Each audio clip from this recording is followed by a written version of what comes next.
my wife announced. I'm engaged to someone else. We've been seeing each other for months. While still living in my house. I said, congratulations to you both. Then I had her escorted out by police that evening and changed every lock and security code.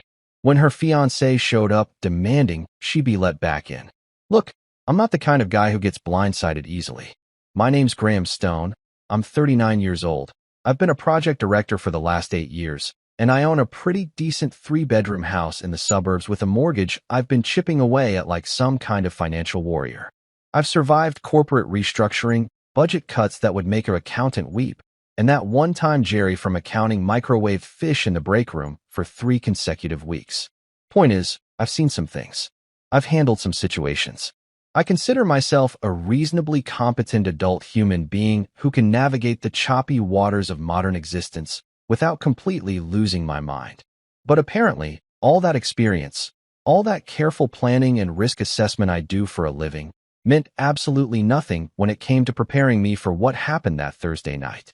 It started innocently enough, which should have been my first clue that the universe was setting me up for something spectacular. Clara, my wife of 4 years. Yeah, let that marinate for a second. Decided she was going to cook dinner. Now, Clara cooking dinner wasn't exactly a red flag on its own. She'd been known to throw together a meal here and there, usually when she wanted something or was feeling particularly domestic for approximately 45 minutes before the novelty wore off. But this particular Thursday, she went all out. We're talking homemade spaghetti with actual sauce that didn't come from a jar, garlic bread that smelled like it belonged in some Italian grandmother's kitchen, and she'd even set the table with the nice plates we got as a wedding gift from her aunt and had used maybe twice since then. The real kicker, though? She'd opened one of my good bottles of wine. Not the $12 stuff we usually grabbed from the grocery store, but the actually decent bottle I'd been saving for a special occasion. That should have been warning sign number 2, but like an idiot, I just thought maybe she'd gotten a raise at work or wanted to celebrate something nice for once. I came home from the office that evening feeling pretty good, actually. We'd just locked down a major contract extension, my boss had been unusually complimentary about my work, and the traffic on the drive home had been lighter than usual, which in this city is basically like winning a small lottery. I walked through the door, smelled the garlic and tomatoes, saw the candles lit on the dining room table, and thought to myself, hey, maybe things are looking up. Maybe Clara's finally going to suggest we start trying for a family or something. Maybe she wants to plan that trip to Portland we'd been talking about for the last year and a half. I genuinely believed I was walking into something positive. The level of delusion I was operating under at that moment should probably be studied by psychologists. We sat down, she served the food, poured the wine into glasses that actually matched for once, and we made small talk about our days. She told me about some drama at her office involving someone named Bethany who apparently couldn't format a spreadsheet to save her life. I told her about the contract extension and Jerry's latest crime against office kitchen etiquette. Everything seemed normal, maybe even nicer than normal. Then she got this look on her face, this weird combination of excitement and nervousness that I'd seen before but couldn't quite place in the moment. She took a sip of wine, set down her fork with this deliberate little motion, and said those words that will probably echo in my brain until I'm old and gray. Graham, I have something important to tell you. My mind immediately started running through possibilities. Pregnancy announcement? Career change? Maybe she wanted to adopt a dog, which honestly I would have been fine with. Hell, at that moment, sitting there with a mouthful of surprisingly decent spaghetti, I would have agreed to a ferret if that's what she wanted. I smiled at her, nodded encouragingly, and said something incredibly stupid like, sure, honey, what's up? That's when she placed her left hand flat on the table, palm down, fingers spread, and I noticed it immediately. There was a ring on her finger, not her wedding ring. That was still there on the appropriate finger where it had been for 4 years. This was a different ring, a new ring, sitting pretty on her ring finger of her right hand, catching the candlelight and sparkling like it was trying to win some kind of achievement award for most inappropriate jewelry. For a second, just a brief, beautiful second, I thought maybe it was a gift from her mom or something she'd bought herself. Women do that sometimes, right? They buy themselves rings, treat themselves to something nice. But then she smiled, this big, bright, genuinely excited smile that made me realize whatever was coming next was going to be absolutely catastrophic for my evening plans. She looked me dead in the eye, still smiling like she was announcing she'd won the lottery, and said with more enthusiasm than I'd heard from her in months, "I'm engaged to Miles. We've been seeing each other for months now, and he proposed last weekend, and I just had to tell you because this is so exciting and I wanted you to hear it from me first." I'm pretty sure my brain shut down for a solid 5 seconds. Just completely stopped processing information like a computer that had been asked to divide by zero. I sat there, fork halfway to my mouth, staring at this woman I'd married, who was living in my house, eating food prepared in my kitchen, drinking my good wine, and telling me she was engaged to someone else. Someone named Miles. Someone she'd apparently been seeing for months. The absurdity of the situation was so overwhelming that I actually couldn't compute it at first. It was like she'd just announced she was moving to Mars or had decided to become a professional alligator wrestler. The words made sense individually, but strung together in that particular order, they created a sentence that seemed to violate several fundamental laws of reality. I put my fork down slowly, very carefully, because suddenly I didn't trust my motor functions. I looked at the ring again, really looked at it this time, taking in the details. It wasn't a cheap ring either. This Miles character had apparently spent some actual money. Then I looked back at Clara, who was still smiling, still excited, still acting like she'd just shared the most wonderful news in the world instead of dropping a nuclear bomb directly onto our dining room table. I could feel my eyes starting to twitch, which is something that only happens when I'm experiencing stress levels that would make most people require prescription medication.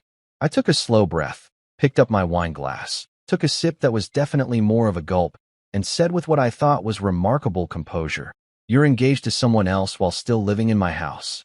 She nodded enthusiastically, like I'd just asked her if she wanted dessert. "Yes. Isn't it exciting?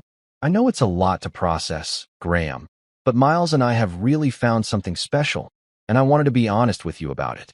I think honesty is so important in situations like this, don't you? Situations like this. Like there was a handbook somewhere for how to handle your wife announcing her engagement to another man over spaghetti dinner. Like this was a normal, everyday occurrence that people just navigated with good communication and mutual respect. The audacity alone should have won her some kind of award. If they gave out Olympic medals for sheer, unfiltered nerve, Clara would have been standing on that podium with gold hanging around her neck while the national anthem played. "Yeah," I said, my voice coming out flat and dead in a way that suggested my soul had already started packing its bags. "Yeah, that's really exciting, Clara. Super exciting. Exciting like finding out your parachute's defective mid-skydive. Exciting like food poisoning from that sketchy gas station sushi. Exciting like a root canal performed by a dentist who learned everything from YouTube videos." She stopped smiling. Finally, her expression shifted to something confused, like she couldn't understand why I wasn't jumping up and down with joy about her new relationship status. And honestly, that might have been the most insulting part of the whole thing. Not that she'd been cheating on me for months. Not that she'd accepted a proposal from another man while still married to me. But that she'd somehow convinced herself that I'd be happy about it. That level of delusion was almost impressive. So there I was, sitting across from my wife. Sorry, my soon-to-be ex-wife, though she didn't seem to have gotten that memo yet. Watching her face cycle through about 15 different expressions as she tried to figure out why I wasn't throwing her a congratulatory party. The confusion on her face was genuine, which somehow made the whole situation even more insulting. It was like she'd actually expected me to pop a bottle of champagne, shake Miles' hand whenever I met him, and maybe offer to help them pick out wedding venues. The disconnect between her expectations and reality was so vast you could have driven a semi-truck through it with room to spare on both sides. But then she did something that, looking back on it now, perfectly encapsulated everything that was wrong with our marriage and probably her entire approach to human relationships. She launched into what she called her transition plan. Yeah, you heard that right. She had a plan. She'd actually sat down, probably with Miles, maybe over brunch at some trendy cafe where they serve $8 avocado toast, and mapped out how this whole situation was going to work. The sheer organizational effort that must have gone into planning your own betrayal while maintaining the facade of a functional marriage was almost admirable in its sociopathic efficiency. Clara folded her hands on the table, right next to her pasta that was getting cold, because apparently discussing your infidelity really kills the appetite, and started explaining this brilliant strategy she'd concocted. So, Graham, she began, using that voice she usually reserved for explaining things to her younger cousins or talking to customer service representatives. I know this is a big change, and I want to make sure we handle it maturely. Miles and I have been looking at apartments, but the market right now is just insane, you know? Everything's so expensive, and we want to find the right place, somewhere that really feels like home. So I was thinking, just for a few weeks, maybe a month or two at the most, I could stay here while we find something perfect. It would give us time to figure out the logistics, maybe work out how to divide things fairly, and it wouldn't be rushed or stressful for anyone. I sat there listening to her outline this absolutely deranged proposal, sipping my scotch because the wine suddenly wasn't strong enough for this conversation, and I felt something inside me shift. You know that moment in movies where the protagonist suddenly achieves clarity? Where everything becomes crystal clear and they know exactly what they need to do.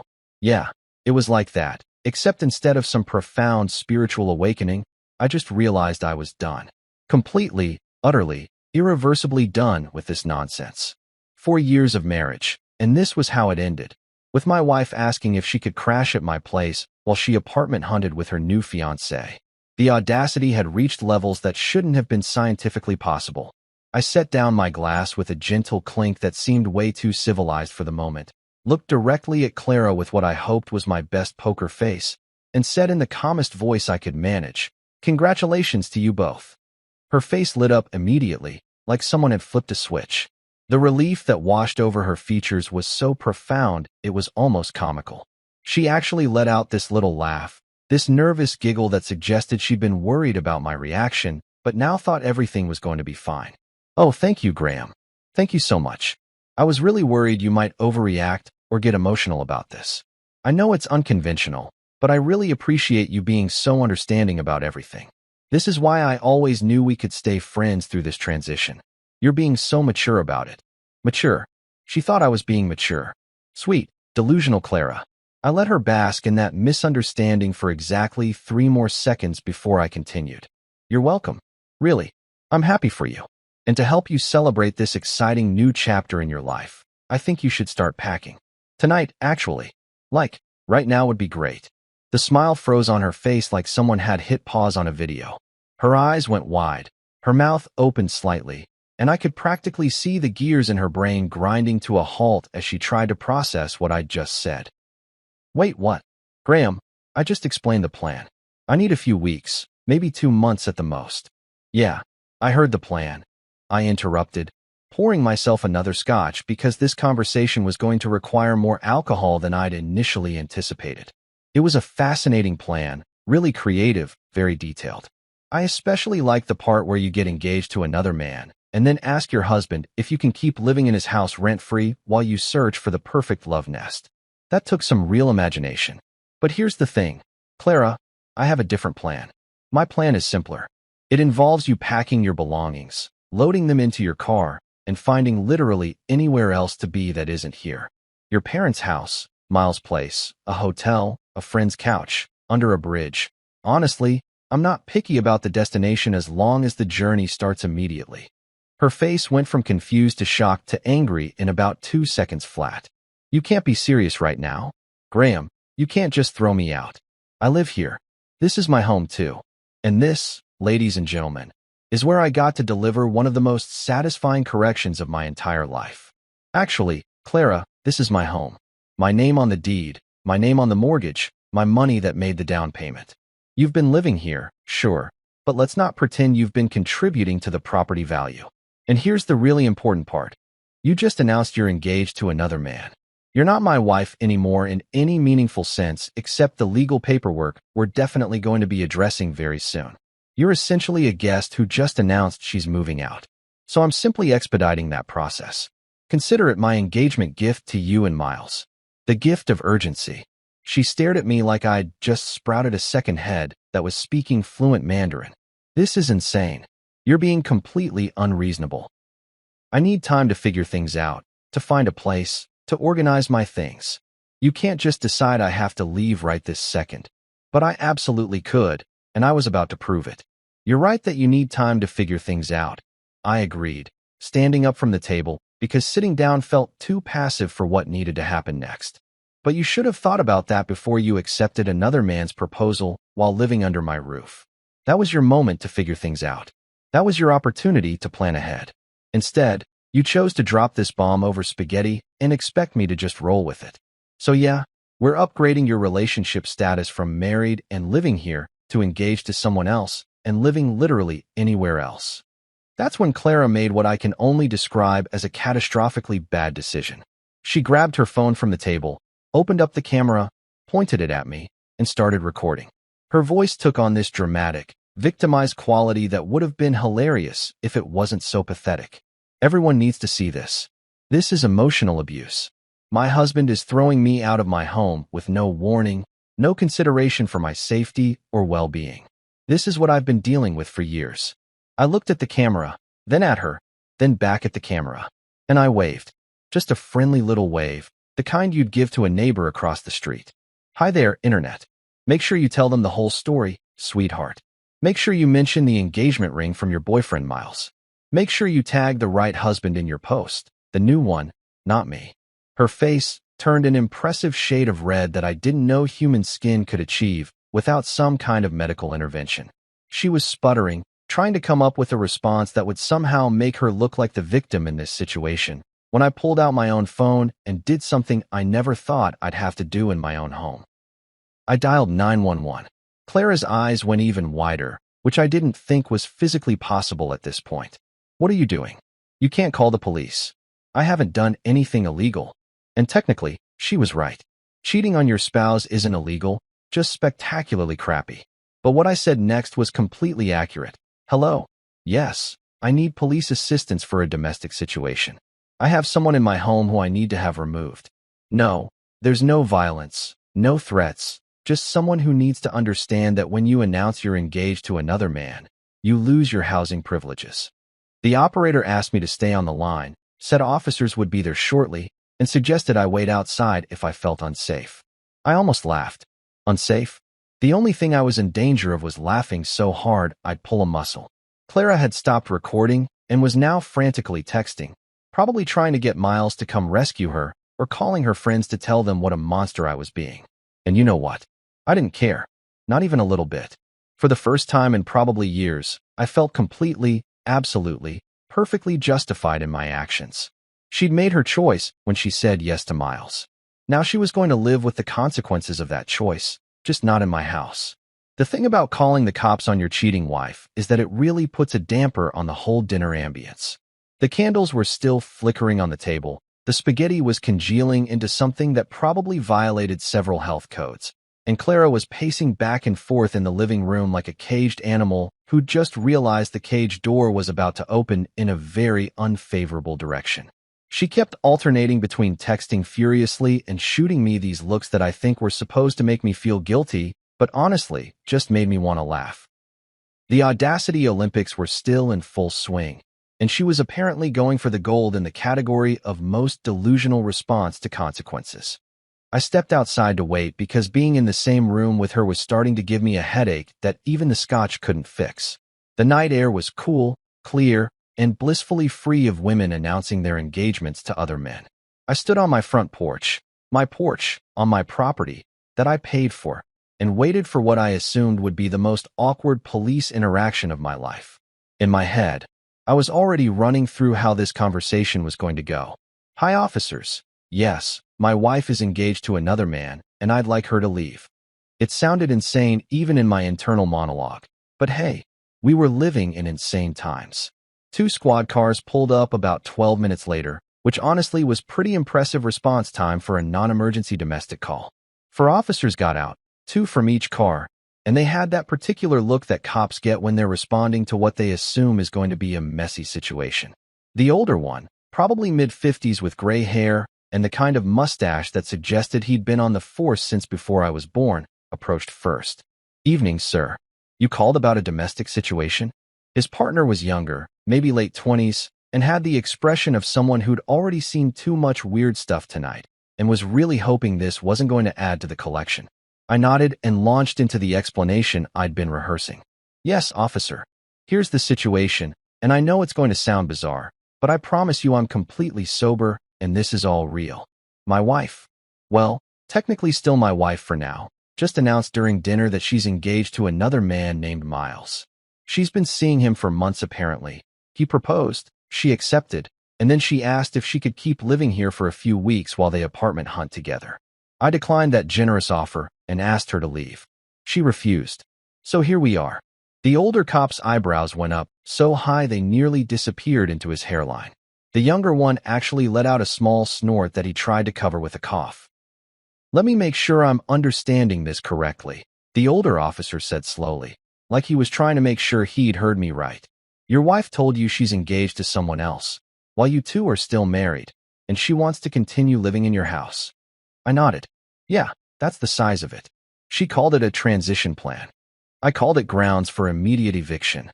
The other two officers had approached by this point, and one of them, a woman who looked like she'd probably heard every excuse in the book and then some, asked the obvious question.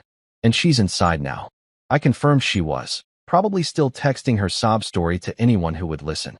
All right, let's go talk to her, the older cop said, and I could see he was trying very hard not to smile. We walked back into my house, and Clara immediately went into performance mode. She'd been crying, or at least trying to make it look like she'd been crying. And when she saw the officers, she pointed at me dramatically like I was some kind of villain in a soap opera. Officers, thank God you're here. My husband is trying to throw me out of my own home with no warning. I've lived here for years, and he suddenly decided I have to leave tonight, right now, with nowhere to go? This is my home too. She actually managed to make her voice crack on that last part, which would have been impressive if it wasn't so transparently manipulative. The female officer looked at her with an expression that suggested she'd seen this routine before. Ma'am, can you explain the situation from your perspective? Why does your husband want you to leave? Clara hesitated, and I could see her brain working overtime trying to figure out how to explain this without making herself sound completely insane. We're having marital difficulties, she finally said, which was possibly the understatement of the century. But that doesn't give him the right to just kick me out. The older cop turned to me. Sir, do you have documentation showing this is your property? I pulled out my phone faster than a gunslinger in an old western and showed them the property deed, my driver's license with this address, mortgage statements, utility bills, everything that proved this house was mine in every legal sense that mattered. Then, because I'm apparently petty when I've been betrayed over Italian food, I pulled up the photos I'd taken earlier of Clara's hand with the engagement ring on full display. And here's the ring from her fiancé, Miles, taken about 20 minutes before I called you folks. She's engaged to another man while still married to me and living in my house. I figured that was relevant context. The younger cop actually had to turn away because he was definitely laughing now. The female officer looked at Clara with an expression that had shifted from neutral to something that looked a lot like disappointed disgust. Ma'am, is this true? Are you engaged to someone else? Clara's face went through several colors in rapid succession. That's not illegal, she protested, which technically was true, but also completely missed the point. It's not about my personal relationships. This is about him forcing me out of my home. The older cop sighed the kind of sigh that suggested he'd been doing this job way too long and had seen way too much human stupidity. Ma'am, you announced you're marrying another man while living here? Clara nodded defensively. So what? That doesn't mean I don't have rights. You're right, the officer said, and for a second Clara looked triumphant. Then he continued, but let's clarify what rights you actually have. Do you have a lease agreement? Clara shook her head. Any rent receipts showing you pay to live here? Another head shake, more reluctant this time. Are any of the utility bills in your name? She was starting to see where this was going, and her face was getting paler by the second. They're all in his name, but I live here. I've lived here for years. That has to count for something. The younger cop, who'd finally gotten his laughter under control, stepped in. Ma'am, technically speaking, without a lease, without any financial documentation showing you pay rent or contribute to the household expenses in a formal way, you're legally classified as a guest in this residence. And guests can be asked to leave by the property owner at any time. Clara's mouth opened and closed like a fish that had suddenly found itself on dry land. That's not fair. We're married. This is my home too. The female officer's expression had gone from disappointed to something approaching sympathy, but not the kind that was going to help Clara. Ma'am, marriage does provide certain protections, but those protections become complicated when you announce you're engaged to another person. You're essentially declaring your intent to end the marriage. At that point, the homeowner has the right to ask you to leave. Clara turned to me, and I could see panic starting to set in behind her eyes. Graham, please, be reasonable about this. Where am I supposed to go? I shrugged, and I'll admit, I was enjoying this way more than I probably should have. I don't know, Clara. Where do engaged women usually go? Maybe to their fiancé's place? I'm sure Miles has a couch. Or a futon. He seems like a futon kind of guy. The older cop made a sound that might have been another suppressed laugh. Clara's panic was rapidly transforming into anger. I need time to figure things out. I need to pack. I need to find a place to stay. I need to. Call your fiancé, I interrupted, pulling out my phone to check the time like I had somewhere important to be. I'm sure he'll come running to rescue you. That's what fiancés do, right? They support each other. They provide for each other. So let him provide you with literally anything except continued residence in my house. The officers looked at each other, having one of those silent conversations that cops seem to master. Finally, the older one spoke. Ma'am, I strongly suggest you pack some belongings and find alternative accommodation for tonight. If you have friends or family in the area, now would be a good time to call them. Clara burst into tears, real ones this time, and pulled out her phone. She walked into the bedroom I paid for, in the house I owned, and I could hear her having a frantic conversation with someone who I assumed was Miles. The female officer turned to me. Sir, does she have belongings here that she'll need to collect? I nodded. Clothes, some personal items. Nothing that's actually mine. She can take everything that belongs to her. 20 minutes later, Clara emerged dragging 2 suitcases and carrying a bag that looked like it was about to burst. Her face was blotchy from crying. Her makeup was ruined, and she looked absolutely furious. But the beautiful thing was, she was leaving. She was actually, genuinely leaving my house, probably forever. As she dragged her stuff toward the door, she stopped and pulled out her phone one more time, opening what looked like Instagram Live. Everyone watching needs to know what's happening here, she said, her voice shaking with emotion. This is what happens when you try to be honest with someone. This is the kind of man Graham Stone really is. I waved at the camera again, because apparently that was becoming my signature move. Make sure you tell them about Miles, honey. Make sure you show them that ring. She made a sound somewhere between a sob and a scream, shoved past the officers, and dragged her luggage out to her car. The older cop watched her go, then turned back to me with something that might have been respect in his eyes.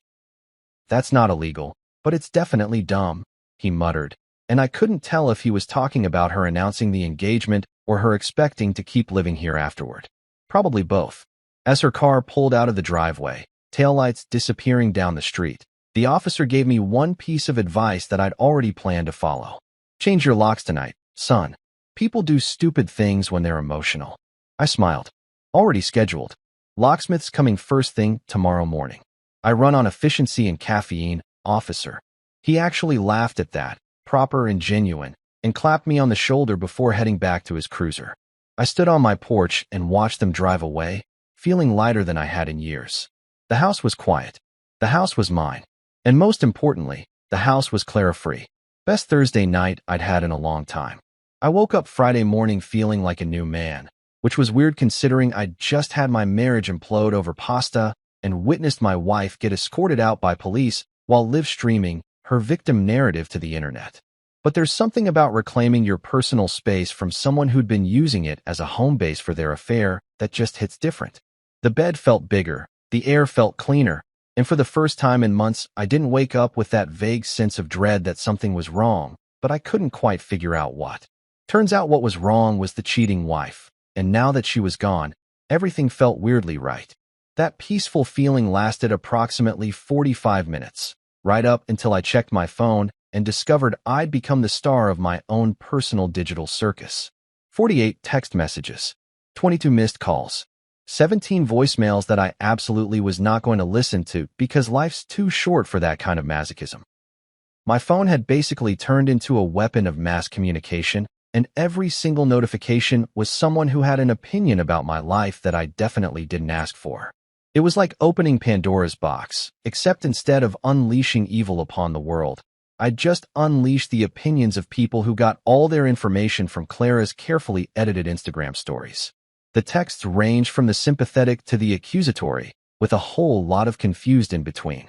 Clara's friends were particularly active, sending me essays about what a terrible person I was for abandoning her in her time of need. Her time of need. Like getting engaged to another man while married to me was some kind of medical emergency that required my ongoing support and housing assistance. One of her friends, Jessica, who I'd never particularly liked anyway because she had the personality of a cheese grater, sent me a message that said, "I always knew you were controlling. Clara deserves so much better." I stared at that message for a solid minute, trying to figure out how asking your wife to move out after she announces her engagement to another man qualified as controlling. But then I remembered that Jessica thought astrology was real science and gave up trying to find logic in anything she said. But the real highlight of my morning came from Clara's mother, Patricia, who called me 3 times before finally leaving a voicemail that started with, "Graham, how could you?" in a tone that suggested I'd personally kicked a puppy in front of a kindergarten class.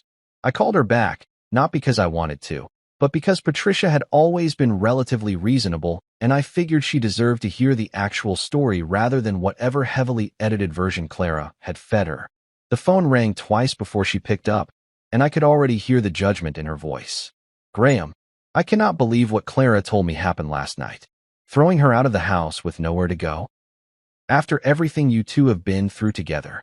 I took a deep breath and counted to 3, employing the same patience I used when explaining basic project timelines to executives who thought everything could be done by yesterday. "Patricia, did Clara mention why I asked her to leave?" There was a pause, and I could practically hear the gears turning. "She said you two had a fight about your marriage, and you just snapped and called the police on her. She said she's never seen you so angry, so unreasonable." Unreasonable. That was becoming a popular word in Clara's vocabulary. "Did she mention she's engaged?" I asked, keeping my voice level and calm. The silence on the other end of the line stretched out so long I thought the call had dropped. Finally, Patricia spoke, and her voice had changed from accusatory to confused. "Engaged? What are you talking about? Engaged to who?" And there it was, the missing piece of information that Clara had conveniently left out of her sob story. "To a guy named Miles. She announced it at dinner last night, showed me the ring, told me they'd been seeing each other for months. Then she asked if she could keep living in my house while they apartment hunted together. When I declined that generous offer and asked her to leave, she refused. That's why I called the police." I could hear Patricia sink into a chair on her end of the phone. The thud was audible. "She's engaged? To another man? While still married to you?" The disbelief in her voice was so profound I almost felt bad for her. "Almost. That's correct. Announced it right after she served the spaghetti. Really killed the appetite, if I'm being honest." Patricia made a sound somewhere between a gasp and a groan. "Oh my God. Graham, I had no idea. She didn't mention any of that. She just said you threw her out for no reason." "Of course she did.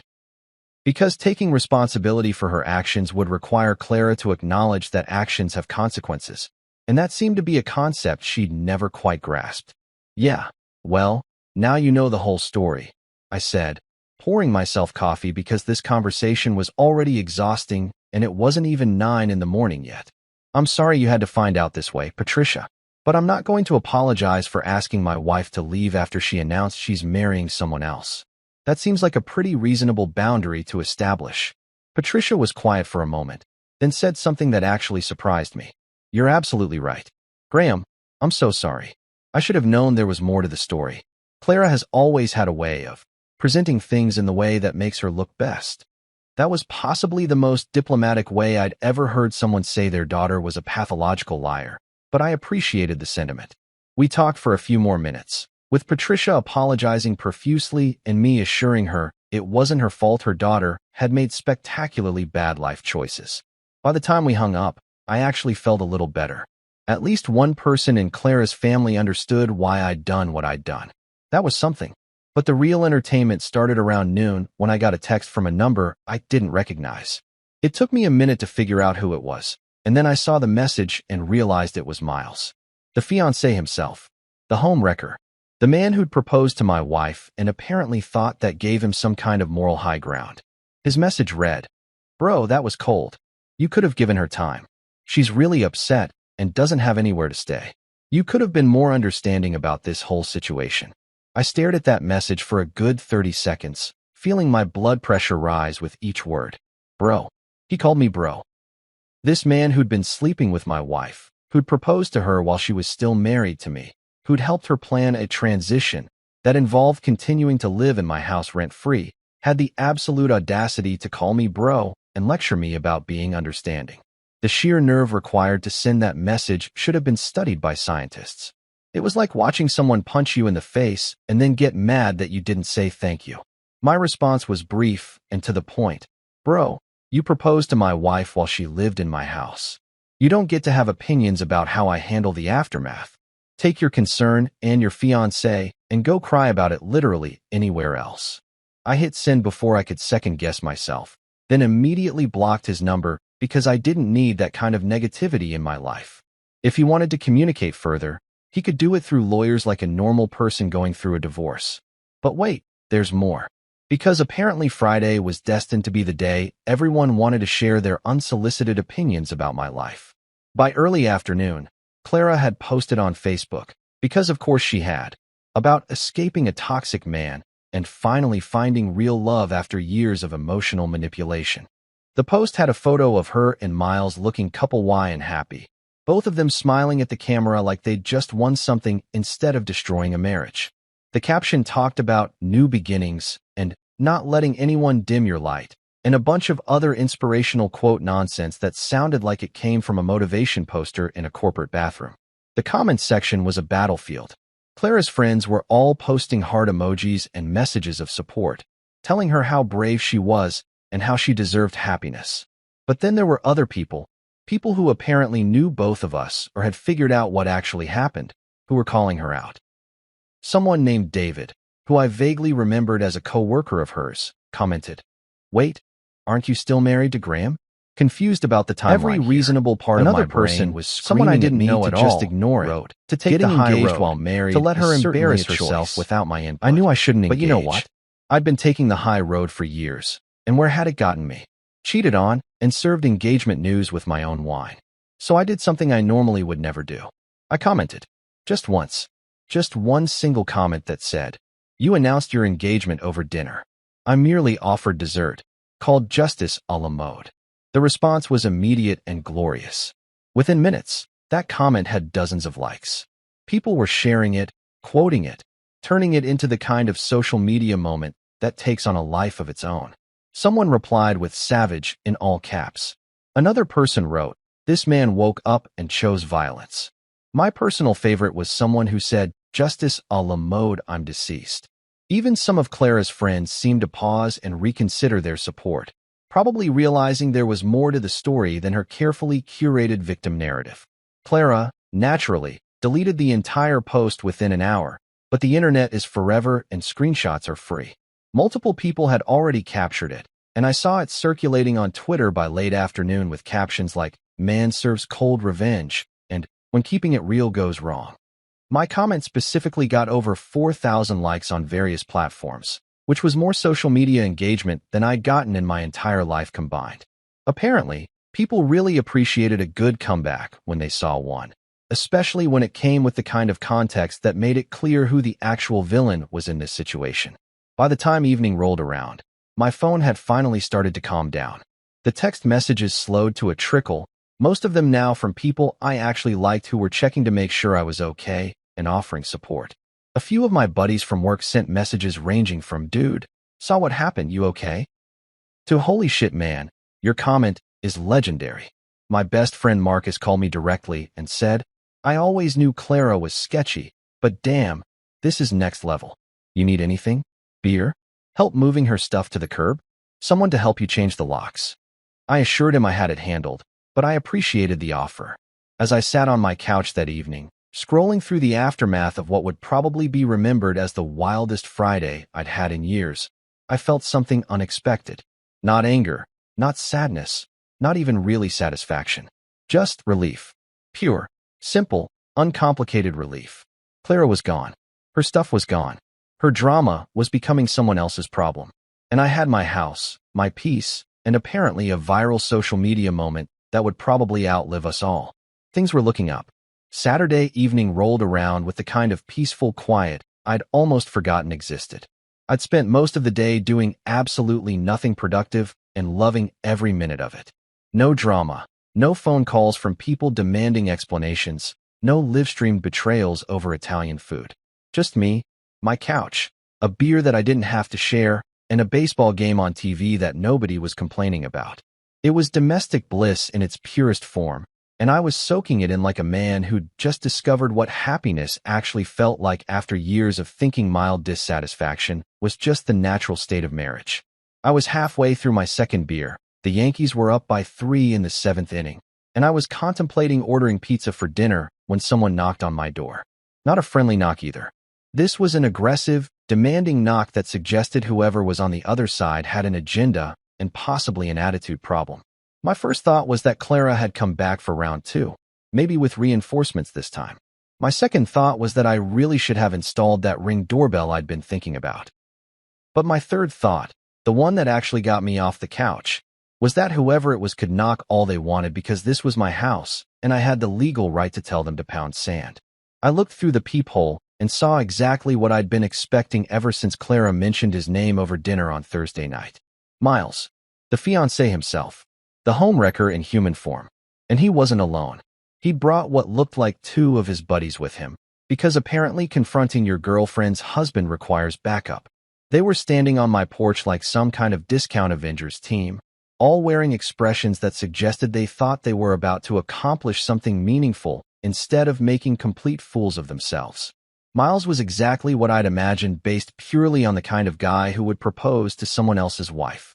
Mid-30s, wearing a scarf indoors even though it was like 70 degrees outside, skinny jeans that looked painted on, and the kind of artfully messy hair that probably took 45 minutes to style every morning. He had that particular brand of confidence that comes from never actually being punched in the face, the kind of unearned swagger that suggested he'd spent most of his life having things work out for him through sheer audacity rather than actual competence. I disliked him immediately and thoroughly. I opened the door but left the security chain on, because I'm not an idiot and 3-on-1 odds aren't exactly sporting. "Can I help you, gentlemen?" I asked, using my best customer service voice, the one I deployed when dealing with particularly stupid clients who thought deadlines were suggestions. Miles puffed up like a rooster, trying to look intimidating and mostly just looking like he was constipated. "We need to talk," he announced, like he was delivering an ultimatum in some kind of action movie instead of standing on the porch of a man whose wife he'd stolen. "That's interesting," I replied, keeping my voice pleasant and my hand on my phone in my pocket, finger already hovering over the emergency call button because I'd learned my lesson about documenting everything. "Because I don't remember requesting your presence or your opinion. In fact, I'm pretty sure I blocked your number after that ridiculous text you sent yesterday. So I'm curious what makes you think we have anything to discuss." One of his friends, a guy with a man bun who looked like he exclusively drank craft beer and had opinions about vinyl records, stepped forward like he was trying to be intimidating. "Bro, don't be difficult. Miles is trying to be reasonable here." I had to suppress a laugh at that. Miles, being reasonable. The man who'd been having an affair with my wife and then had the nerve to text me about being more understanding was now on my property, claiming to be reasonable. Reasonable, I repeated slowly, tasting the word like it was something sour. "That's fascinating. Please, enlighten me about what part of this situation involves reason. Is it the part where your buddy here proposed to my wife while she was living in my house? Or is it the part where he's now standing on my property demanding to talk to me like we're old friends who need to hash out a misunderstanding?" Miles' face turned red, which I noted with some satisfaction. "Look, man, I didn't come here to fight. Clara is really upset about what happened. She's been crying for 2 days straight. You traumatized her." Traumatized? That was a new one. I traumatized her by asking her to leave after she announced her engagement to another man. The mental gymnastics required to arrive at that conclusion deserved some kind of Olympic medal. "You mean when she traumatized my spaghetti by announcing her infidelity over dinner?" "Yeah, that was pretty rough for everyone involved. The pasta especially. It never recovered." The third guy, who looked like he might actually have some brain cells unlike his 2 companions, shifted uncomfortably. He was starting to realize this wasn't going to go the way they'd planned. But Miles, bless his delusional heart, pressed on. We're here for her things. She has belongings in this house that she needs, and you're keeping them from her. I raised an eyebrow. Her things? You mean the things she took with her Thursday night when the police escorted her out? Those things. Because she seemed to pack pretty thoroughly. Or are you talking about different things? She couldn't take everything, Miles insisted, his voice rising slightly. She needs her winter clothes, some personal items, things that are important to her. You can't just keep her stuff hostage. Hostage? My house had apparently become a detention center for Clara's belongings. First of all, I said, speaking slowly like I was explaining something to a particularly dim child. Anything she left behind can be collected during reasonable hours with advance notice, which this is not. Second, most of what's in this house belongs to me because I paid for it. The couch? Mine. The TV? Mine. The bed she cheated in? Definitely mine, and honestly, I'm thinking about burning it for ceremonial purposes. She contributed to this household. Miles protested, and I could see him getting more agitated. His friends were exchanging glances now, probably starting to realize this was a bad idea. She contributed opinions. I agreed cheerfully. Occasionally drama. Sometimes passive-aggressive comments about my work schedule. But in terms of actual financial contributions, unless you count spending money as a contribution, she was more of a financial liability than an asset. But hey, good news, she's your liability now. Congratulations on the upgrade. Man-bun guy tried again, probably thinking he could reason with me since Miles clearly wasn't getting anywhere. Dude, be the bigger person here. Just let Miles take some of her stuff, and we'll leave. This doesn't have to be complicated. I smiled at him, the kind of smile that doesn't reach your eyes and usually makes people nervous. See, here's what's complicated. 3 grown men showing up at my house unannounced on a Saturday evening, demanding I hand over property without any legal documentation or authority. That's complicated. Know what makes it less complicated? Not doing any of that. Miles was practically vibrating with frustration now. I can't believe Clara was married to you for 4 years. You're impossible to deal with. Coming from the man who'd been dealing with my wife behind my back, that was rich. Yeah, it's almost like having someone ask for reasonable things, like not cheating, not getting engaged to other people, not expecting to live rent-free after betraying you, is really difficult for some people to handle. Wild how that works. I pulled out my phone and made a show of checking the time. Now, you gentlemen have about 30 seconds to get off my property before I call the police for the second time this week. And honestly, I'm starting to develop a rapport with the local cops. Officer Daniels is really growing on me. The third guy immediately started backing toward the street, clearly the smartest of the trio. Miles, man, let's just go. This isn't worth it. But Miles, displaying the same judgment that led him to propose to a married woman, decided to try one more angle. You know what? Fine. Keep her stuff. But you're going to regret this. You're going to regret how you treated her. I laughed, genuinely laughed, because the threat was so absurd I couldn't help myself. Buddy, please. The only thing I regret is not checking the expiration date on my marriage sooner. Now, are you going to leave voluntarily, or do I need to add getting a restraining order against my wife's boyfriend to my weekend to-do list? We're going, Man Bun said, physically grabbing Miles by the arm and pulling him backward. This was stupid anyway. They started walking toward what I assumed was Miles' car, probably something pretentious like a Prius with a coexist bumper sticker, but Miles couldn't resist getting in one last comment. He turned back and shouted, "The police aren't going to help you forever. Eventually, you're going to have to be reasonable about this." I waved from the doorway, channeling the same friendly energy I'd given Clara's Instagram live audience. Tell you what, Miles, when you want to discuss being reasonable, try not showing up uninvited with your goon squad. Maybe send a lawyer like a normal person. Also love the scarf. Really pulls the whole guy who steals wives aesthetic together. His face went an even deeper shade of red, and I thought for a second he might actually try to come back and start something, which would have been hilarious because I had my phone recording the whole interaction. Sunday morning arrived with the kind of peace that comes from knowing all your doors are locked, your security system is armed, and your ex-wife's boyfriend has been thoroughly embarrassed on your front porch. I was halfway through my coffee, scrolling through my phone and enjoying the fact that I could leave dishes in the sink without getting a passive-aggressive comment about it. when I noticed Clara had been busy overnight. Real busy. Like, I have no job to go to tomorrow, so I'm going to wage a social media war at 2 in the morning kind of busy. She'd posted what could only be described as a manifesto on Instagram. Not just one post, but a whole series of them, like she was teaching a masterclass in victimhood. The main post featured a photo of her looking sad and contemplative, staring out a window with perfect lighting that suggested she'd spent at least 20 minutes getting the shot just right. The caption was a novel. I survived emotional abuse and found real love. It began, and honestly, I had to put my coffee down because I was laughing too hard to drink it safely. Survived emotional abuse. I'd asked her to move out after she announced her engagement to another man, and somehow in her mind, that translated to abuse. The mental gymnastics were Olympic level. The post went on and on about finally breaking free from toxic patterns and finding someone who sees my worth, and a bunch of other inspirational garbage that sounded like it had been copied from a self-help book written by someone who'd never actually experienced hardship.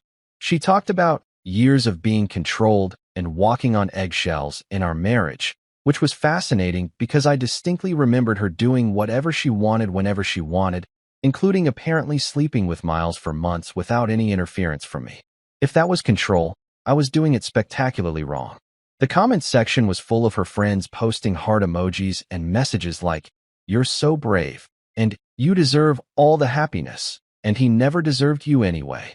It was like watching a support group for people who'd never actually met me, but had somehow decided I was the villain in a story they'd only heard one side of.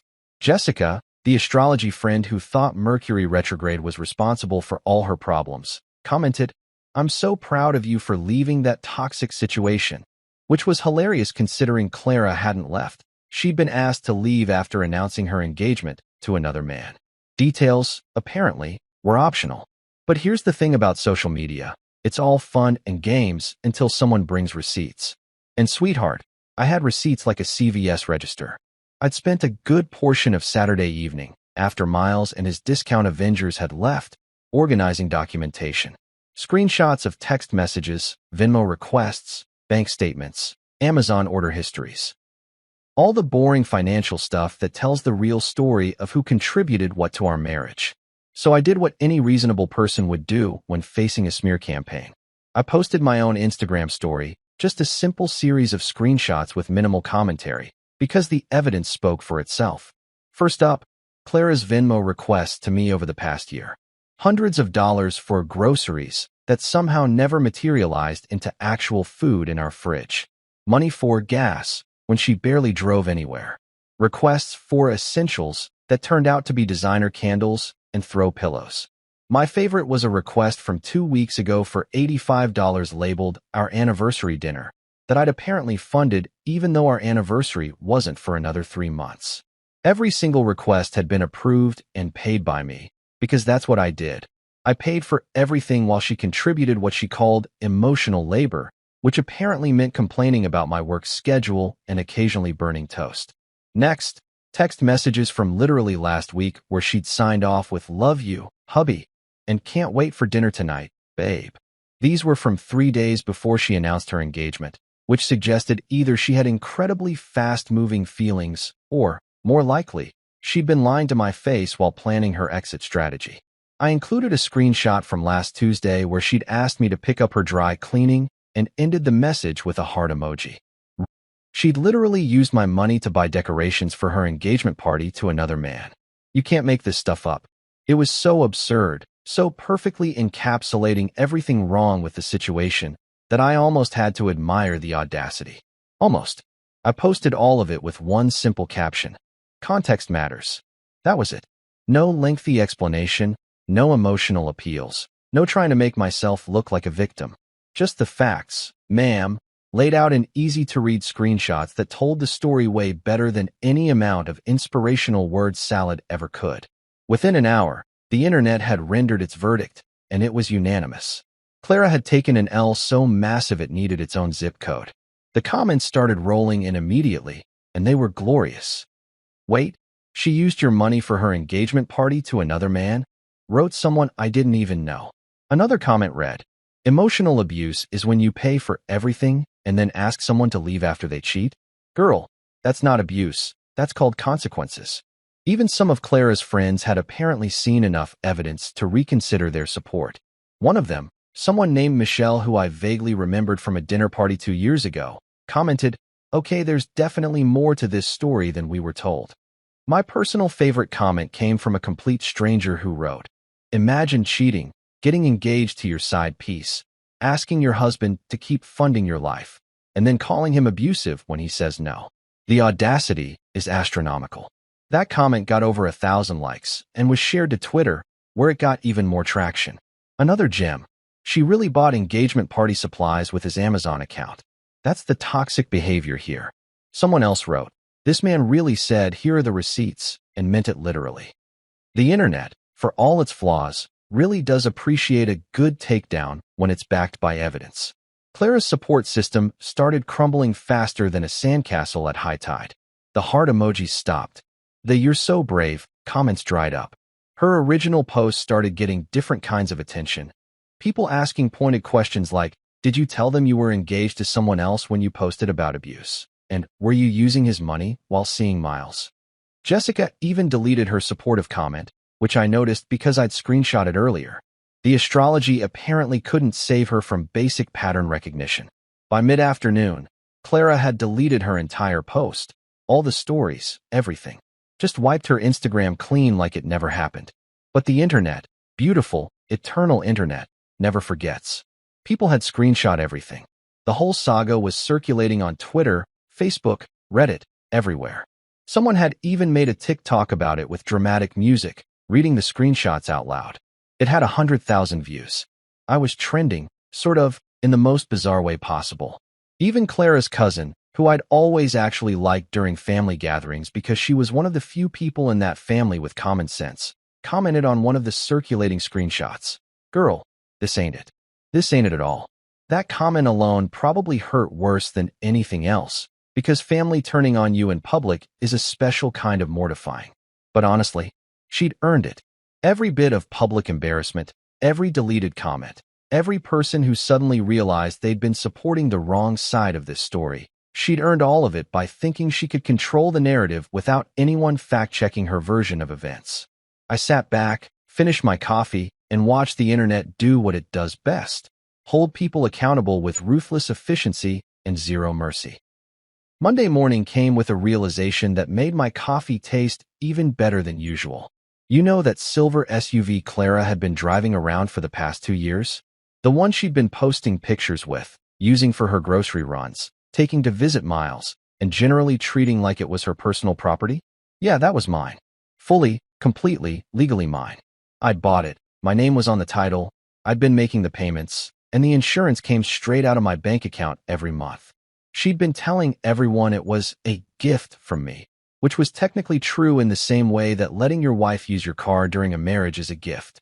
But marriages end, especially when one party announces their engagement to someone else over dinner, and gifts have a funny way of needing to be returned when you're no longer part of the family.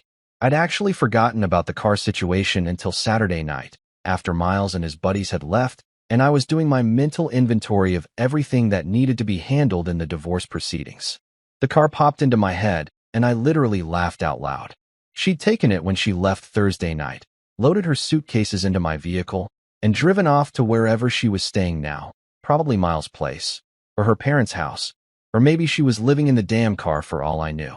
But wherever she was driving around in a vehicle that belonged to me, that was registered to me, and that she had absolutely no legal claim to whatsoever. So I did what any reasonable person would do when they realize their cheating ex has stolen their car. I called the police non-emergency line and reported it stolen. The dispatcher sounded skeptical at first, probably because "my wife took my car" doesn't usually qualify as theft. But when I explained the situation, that she'd moved out, that we were separated, that the vehicle was solely in my name and she had no legal right to it, the tone changed pretty quick. "So she took the vehicle after you asked her to leave the residence?" The dispatcher confirmed. "Yes, ma'am," I replied. "She loaded her belongings into my SUV and drove off in it without permission. I want to report it stolen and have it recovered." There was some clicking of keys on the other end, probably pulling up my address and cross-referencing it with the previous calls from Thursday night. "Sir, Are you the same Graham Stone who called about a domestic situation last week? I confirmed I was. And this is related to that same situation with your wife announcing her engagement? I confirmed again, and I swear I heard the dispatcher suppress a laugh. All right, Mr. Stone. We'll put out a bolo for the vehicle. When officers locate it, they'll contact you for recovery. Do you have the license plate and vehicle identification number handy? I rattled off all the information, including the make, model, color, and even the little dent in the back bumper from when Clara had backed into a parking meter 6 months ago and blamed it on the poorly designed parking lot. The dispatcher assured me they'd flag it in the system and that it was only a matter of time before a patrol unit spotted it. I thanked her, hung up, and felt a warm sense of satisfaction spread through my chest. This was going to be good. This was going to be really, really good. It took less than 12 hours. I got the call Tuesday morning at around 10 while I was in a project meeting at work. I stepped out to take it, and Officer Daniels, yes, the same older cop from Thursday night, informed me they'd pulled over the vehicle about 20 minutes ago, 2 towns away from where I lived. Your wife was pretty surprised when we told her the vehicle was reported stolen, he said, and I could hear the amusement in his voice. She's claiming you gave her permission to use it. I actually had to bite back a laugh because I was still technically at work and professional behavior was expected. Officer Daniels, I gave her permission to use it when we were together.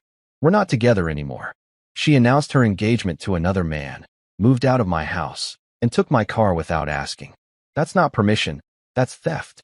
That's what we figured, he replied. We've impounded the vehicle. You can pick it up at the station whenever you're ready. Your wife is, well, she's not happy about the situation. Not happy. That was probably the understatement of the year. I thanked Officer Daniels, told him I'd be there within the hour, and went back into my meeting with a smile that probably made me look like I'd just won the lottery. My boss noticed and asked if everything was okay. Everything's great, I said, just handling some personal business. All good things. I left work early. One of the perks of being a project director with a good track record is that you can occasionally take personal time without anyone asking too many questions, and headed to the police station. When I got there, Officer Daniels was waiting for me at the front desk with my car keys and some paperwork to sign. Your wife called the station about 6 times already, he informed me while I signed the release forms. She wants to know how she's supposed to get around now. She also threatened to sue the department for unlawful seizure of property. I looked up from the paperwork. Did you explain to her that you can't unlawfully seize property from someone who doesn't own it? He grinned.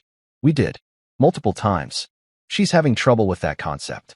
Yeah, concepts aren't really her strong suit, I said, taking my keys and heading out to the impound lot. The SUV was right where they'd parked it, looking exactly the same as it had when Clara had driven off with it Thursday night. I got in, adjusted the seat that she'd moved, changed the radio station from whatever pop garbage she'd been listening to, and drove it straight home. The whole drive felt like a victory lap. Every mile between the police station and my house was another mile away from Clara's drama and another mile closer to getting my life back in order. My phone started ringing before I'd even pulled into my driveway.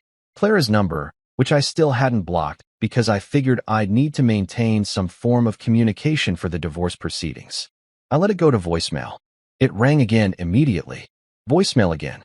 By the time I got inside my house, she'd called 4 more times and left 3 voicemails that I wasn't going to listen to because I valued my blood pressure.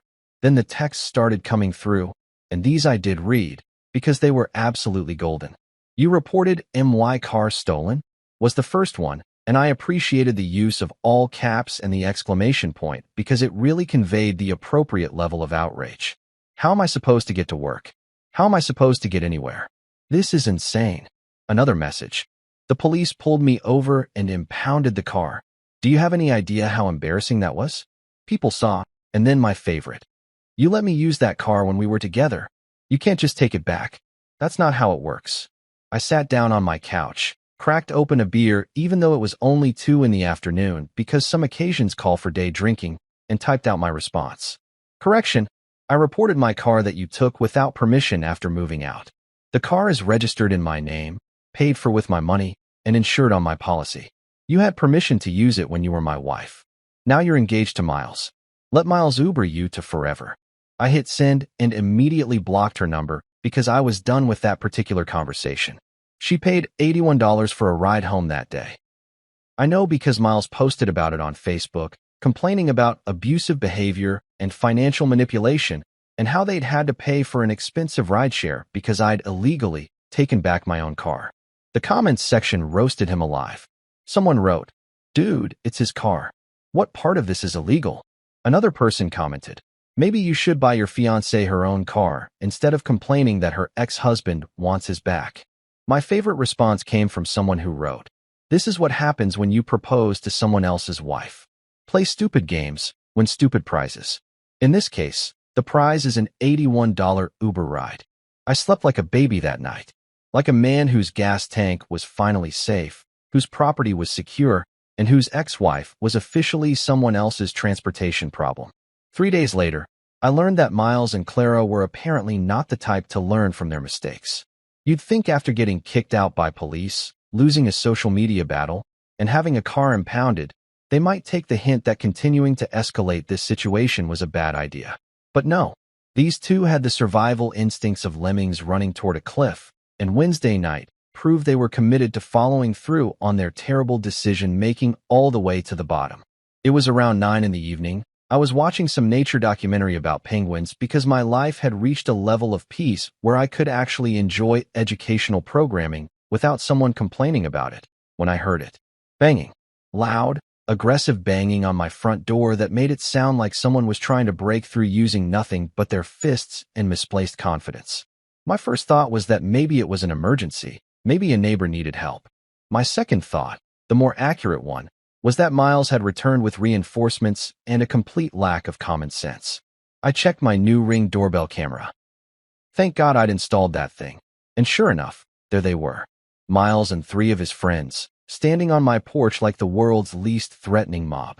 I recognized Man Bun from last time, but the other 2 were new additions to this comedy tour.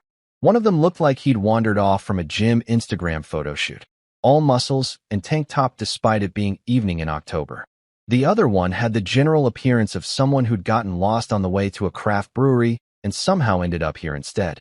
All 4 of them were shouting variations of "Let her in" and "We know you're home," like they were reenacting some kind of low-budget action movie. I didn't even bother going to the door. Instead, I pulled out my phone, dialed 911, and put it on speaker so I could still watch the show on my Ring camera. The dispatcher answered with the now familiar greeting, and I said, probably sounding way too casual for someone reporting a potential break-in, "Hi, this is Graham Stone again. Same house, new idiots. I've got 4 men banging on my door demanding to be let in, and I'm pretty sure they're about to try something really stupid." The dispatcher, who I swear sounded like she was trying not to laugh, asked me to confirm my address and stay on the line. And then Miles and his discount Avengers did exactly what I knew they were going to do. They tried the back door.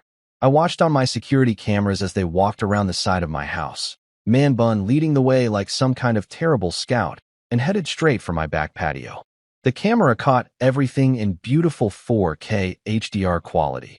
Miles trying the door handle, realizing it was locked, and then actually attempting to jimmy it open with what looked like a credit card. A credit card. Like we were in some heist movie and not real life, where breaking and entering is actually illegal. "They're trying to break in through my back door now," I informed the dispatcher, still watching the security feed like it was the most entertaining show I'd seen all week. "I've got it all on camera. Clear footage of faces, attempted forced entry, the whole thing." The dispatcher assured me units were already on the way and advised me to stay inside and away from the doors. I assured her I had no intention of getting involved when the entertainment was this good and the police were already en route. The gym bro tried to help Miles with the door, pulling on the handle while Miles worked the credit card, and honestly, it would have been sad if it wasn't so hilarious. They were having an entire whispered argument that my cameras were picking up perfectly. "Dude, this isn't working," gym bro said. "Try harder," Miles hissed back. "Maybe if you actually helped instead of just standing there." That's when one of them, the craft brewery guy, pulled out what looked like an actual lockpick set. A lockpick set. These idiots had come prepared with burglary tools and apparently thought that was going to end well for them. That's also when I heard the sirens. Beautiful, glorious sirens getting closer by the second. I watched on the cameras as all 4 of them froze like deer in headlights, looked at each other in panic, and then tried to casually walk back toward the front of the house like they'd just been out for an evening stroll and definitely hadn't been attempting to break into someone's home. Too little, too late, gentlemen. Way too late. 2 police cars rolled up, lights blazing, and I finally went to my front door to watch the show in person. Officer Daniels was there again. At this point, we were practically best friends, along with 3 other officers who looked like they were having the time of their lives. The cops had all 4 of them against the side of the house before Miles could even start his explanation. "Officers, this is all a misunderstanding," he began, but Officer Daniels cut him off immediately. "Son, we've got a 911 call, security footage, and you've got lockpicks in your pocket.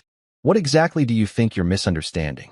Craft brewery guy, who apparently had the lockpick set, got cuffed right there for possession of burglary tools and attempted breaking and entering. He started protesting that he'd just bought them online, and this was the first time he tried to use them, which honestly made it worse somehow. The other 2 friends were getting trespass warnings, formal documentation that they weren't allowed on my property under penalty of arrest. And Miles was standing there looking like his entire world was falling apart, which it probably was. "This man has stolen her belongings," Miles shouted, trying one last desperate angle. "We were just trying to get her stuff back. She has a right to her property." Officer Daniels turned to me with an expression that suggested he'd heard every excuse possible in his career, and this wasn't even in the top 10. "Mr. Stone, does this man or any of his associates have permission to be on your property?" I shook my head. "Absolutely not. They showed up uninvited, attempted to break into my house, and brought burglary tools. I've never given any of them permission to be here, and I have no intention of ever doing so." "There you go," Officer Daniels said, turning back to Miles. "No permission, attempted forced entry, burglary tools. You want to keep digging this hole deeper, or are we done here?" Miles opened his mouth, probably to threaten lawyers again, and I couldn't help myself. I walked to my window, the one that had a perfect view of all 4 of them standing there in various states of legal trouble, and raised my beer in a mock toast. "Good luck affording a lawyer, champ. I hear breaking and entering charges really eat into your legal budget." His face went purple, actual purple, like an eggplant that had just received terrible news. He started yelling something about how this wasn't over, how he was going to sue me, how I couldn't get away with this. But Officer Daniels was already guiding him firmly toward the street with instructions to leave and never come back. All 4 of them got formal trespass warnings. Craft brewery guy got arrested and taken away in cuffs, and the other 3 had to walk back to wherever they'd parked while the officers made sure they actually left. Officer Daniels came back to my door after they'd all cleared out. "Mr. Stone, I'm going to be honest with you. I've been doing this job for 27 years, and this is one of the stupider things I've seen people do over a breakup." I nodded in agreement. "Officer Daniels, I'm starting to think Miles isn't very bright." He actually laughed at that. "You might be onto something there. Keep your security system active, keep recording everything, and if they come back, call us immediately. At this point, you've got enough for a restraining order if you want one." I thanked him, watched the patrol cars drive away, and went back inside to my penguins. They were still doing their penguin things, living their simple penguin lives, free from the drama of ex-wives and their incredibly stupid fiancés. I envied them for a moment, then remembered I had beer, property rights, and a security system that had just captured the world's dumbest attempted break-in. Life was pretty good, all things considered. A week went by after the great break-in disaster, and things finally started to settle into something resembling normalcy. The police had made it abundantly clear to Miles and his crew that showing up at my house again would result in immediate arrest. Clara had apparently moved back in with her parents after whatever arrangement she'd had with Miles fell through, shocking absolutely no one. And I was finally able to exist in my own home without expecting some kind of dramatic confrontation every other day. It was peaceful, quiet, almost boring, which after the past 2 weeks felt like winning the lottery. Then Patricia called again. Clara's mom, the woman who'd initially been ready to rip me apart for throwing her daughter out, then completely reversed course once she learned the actual story instead of Clara's heavily edited version. Her voice on the phone was different this time, though. Not angry, not defensive, just tired. Bone-deep exhausted in the way that comes from realizing your kid has been lying to everyone, including you, and you've spent years enabling behavior that probably should have been corrected a long time ago. "Graham, can we meet?" she asked. "I'd like to talk to you in person if you're willing." I understand if you don't want to, but I think it would be good for both of us. I agreed, partly because Patricia had always been decent to me and partly because I was curious what this conversation was going to be about. We arranged to meet at a coffee shop halfway between my house and where she lived, neutral territory where neither of us had home field advantage. I got there first, ordered a black coffee because caffeine makes everything better, and waited. Patricia showed up about 5 minutes later looking like she'd aged 5 years in the past 2 weeks. Her hair had more gray in it than I remembered, or maybe I was just noticing it now. She had that particular expression that parents get when their children disappoint them in ways they can't quite fix, a mixture of sadness, frustration, and resignation. We sat down at a corner table, and she didn't waste time with small talk. Graham, I owe you an apology. Several apologies, actually. I started to say something polite and dismissive, but she held up her hand. No, let me finish. I need to say this.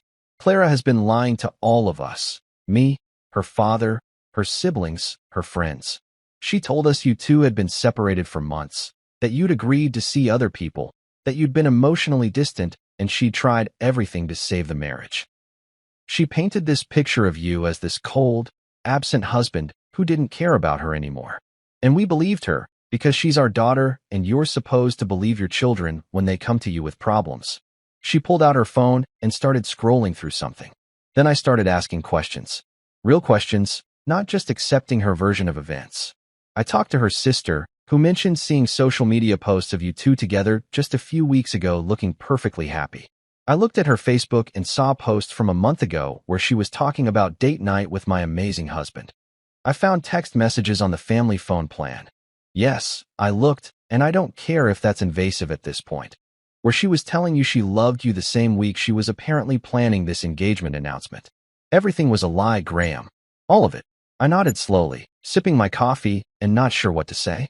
Patricia continued, pulling papers out of her purse and sliding them across the table. Bank statements, credit card bills, receipts. I also started looking at finances because Clara's been asking us for money constantly. She said it was because you weren't contributing to household expenses, that she was struggling to keep up with bills. But these, she tapped the papers, show the opposite. Every bill was in your name. Every payment came from your account. She wasn't contributing anything except complaints. Yeah, I said quietly. That's accurate. Patricia looked like she might cry, which was uncomfortable because I'd never seen her even remotely emotional before. She was usually the composed one in the family, the voice of reason, the person who held everything together. Graham, I am so sorry. We raised her better than this. Or at least, we tried to. Her father and I have been talking, and we realize we've been making excuses for her behavior for years. She's always been our baby, our youngest, and maybe we let her get away with too much. But this is beyond anything we could have imagined. She pulled out an envelope and slid it across the table. I stared at it, not touching it. What's this? Patricia took a deep breath. $5,000. It's not much, and it doesn't begin to cover what she took from you over the years, but it's something. It's our apology for enabling her, for not seeing what she was doing, for believing her lies without question. Please take it. You don't have to, but we want you to. We need you to understand that we don't support what she did. We're horrified by it. I tried to refuse. It felt weird taking money from Clara's parents when none of this was their fault. They didn't tell their daughter to cheat, to get engaged while still married, to use my money to fund her affair. But Patricia insisted with a firmness that suggested this wasn't up for negotiation. Graham, we enabled her for years. Every time she got herself into trouble, we bailed her out. Every time she made a mess, we cleaned it up. We taught her that actions don't have consequences, and that was wrong. This is us taking responsibility for our part in creating the person who did this to you. Please, let us do this one thing. I took the envelope, not because I needed the money, but because I could tell Patricia needed me to take it. She needed to feel like she'd done something to make this right, even though she had nothing to apologize for. Thank you, I said. And for what it's worth, you and Clara's dad were always good to me. This isn't on you. People make their own choices. Patricia smiled sadly. That's kind of you to say, but we both know we played a part. We're cutting her off, by the way. Financially, emotionally, not completely. She's still our daughter, but we're done making excuses. She needs to face the consequences of her actions, and we've been preventing that for too long. We talked for another 20 minutes, Patricia filling me in on what was happening with Clara. Apparently, Miles had broken up with her 3 days after the attempted break-in. Turns out when your new fiancé's drama involves police visits, attempted burglary charges for your friends, and general chaos, the relationship loses some of its appeal. Who could have seen that coming? Clara was working part-time at some boutique in the mall, living in her childhood bedroom, and posting Instagram quotes about Phoenix's rising from ashes, which everyone was rightfully mocking in the comments. She keeps saying this is all temporary, that she's going to bounce back stronger than ever, Patricia said with a sigh. I think she genuinely believes that. She doesn't understand that some bridges, once burned, can't be rebuilt. I finished my coffee and stood up to leave. Patricia stood too, and then did something unexpected. She hugged me. Not a long hug, just a brief, firm embrace that felt like closure. Thank you for meeting with me, Graham. And I'm sorry. I'm so sorry for what our daughter put you through. I left that coffee shop with $5,000 I didn't expect and a weird sense of resolution I didn't know I needed. Patricia wasn't responsible for Clara's choices, but her apology meant something anyway. It meant at least one person in Clara's family understood reality and was willing to acknowledge it. That was worth more than the check, honestly. I deposited the money that afternoon and took myself out to a nice dinner that evening. Steak, good wine, no dramatic announcements about engagements. Just a quiet meal where I could sit and appreciate how far I'd come from that Thursday night when my life imploded over spaghetti. Clara's mom had called her behavior a subscription plan that she'd finally canceled for me. That was exactly what it felt like, canceling a service I should have discontinued years ago and finally getting a refund.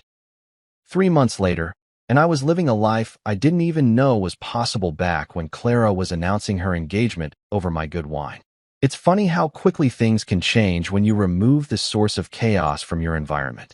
Turns out when you're not constantly managing someone else's drama, dealing with their financial irresponsibility, or wondering what fresh hell is going to walk through your door, life actually becomes pretty enjoyable. Who knew?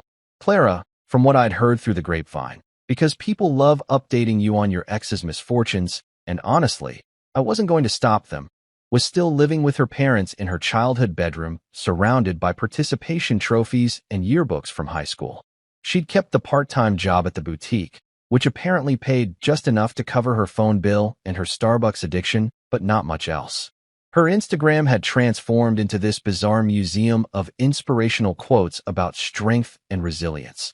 The kind of stuff that sounds deep if you're 14 or going through your first breakup, but just reads as desperate when you're a grown woman who blew up her own life. My favorite post, the one that really captured the complete lack of self-awareness, was a picture of a phoenix with the caption, "The phoenix must burn to rise." Someone in the comments, bless their savage heart, had written, or you could just not light yourself on fire in the first place, and gotten 300 likes. Another comment read, "Girl, you're not a phoenix. You're just someone who made bad choices," which was harsh but accurate.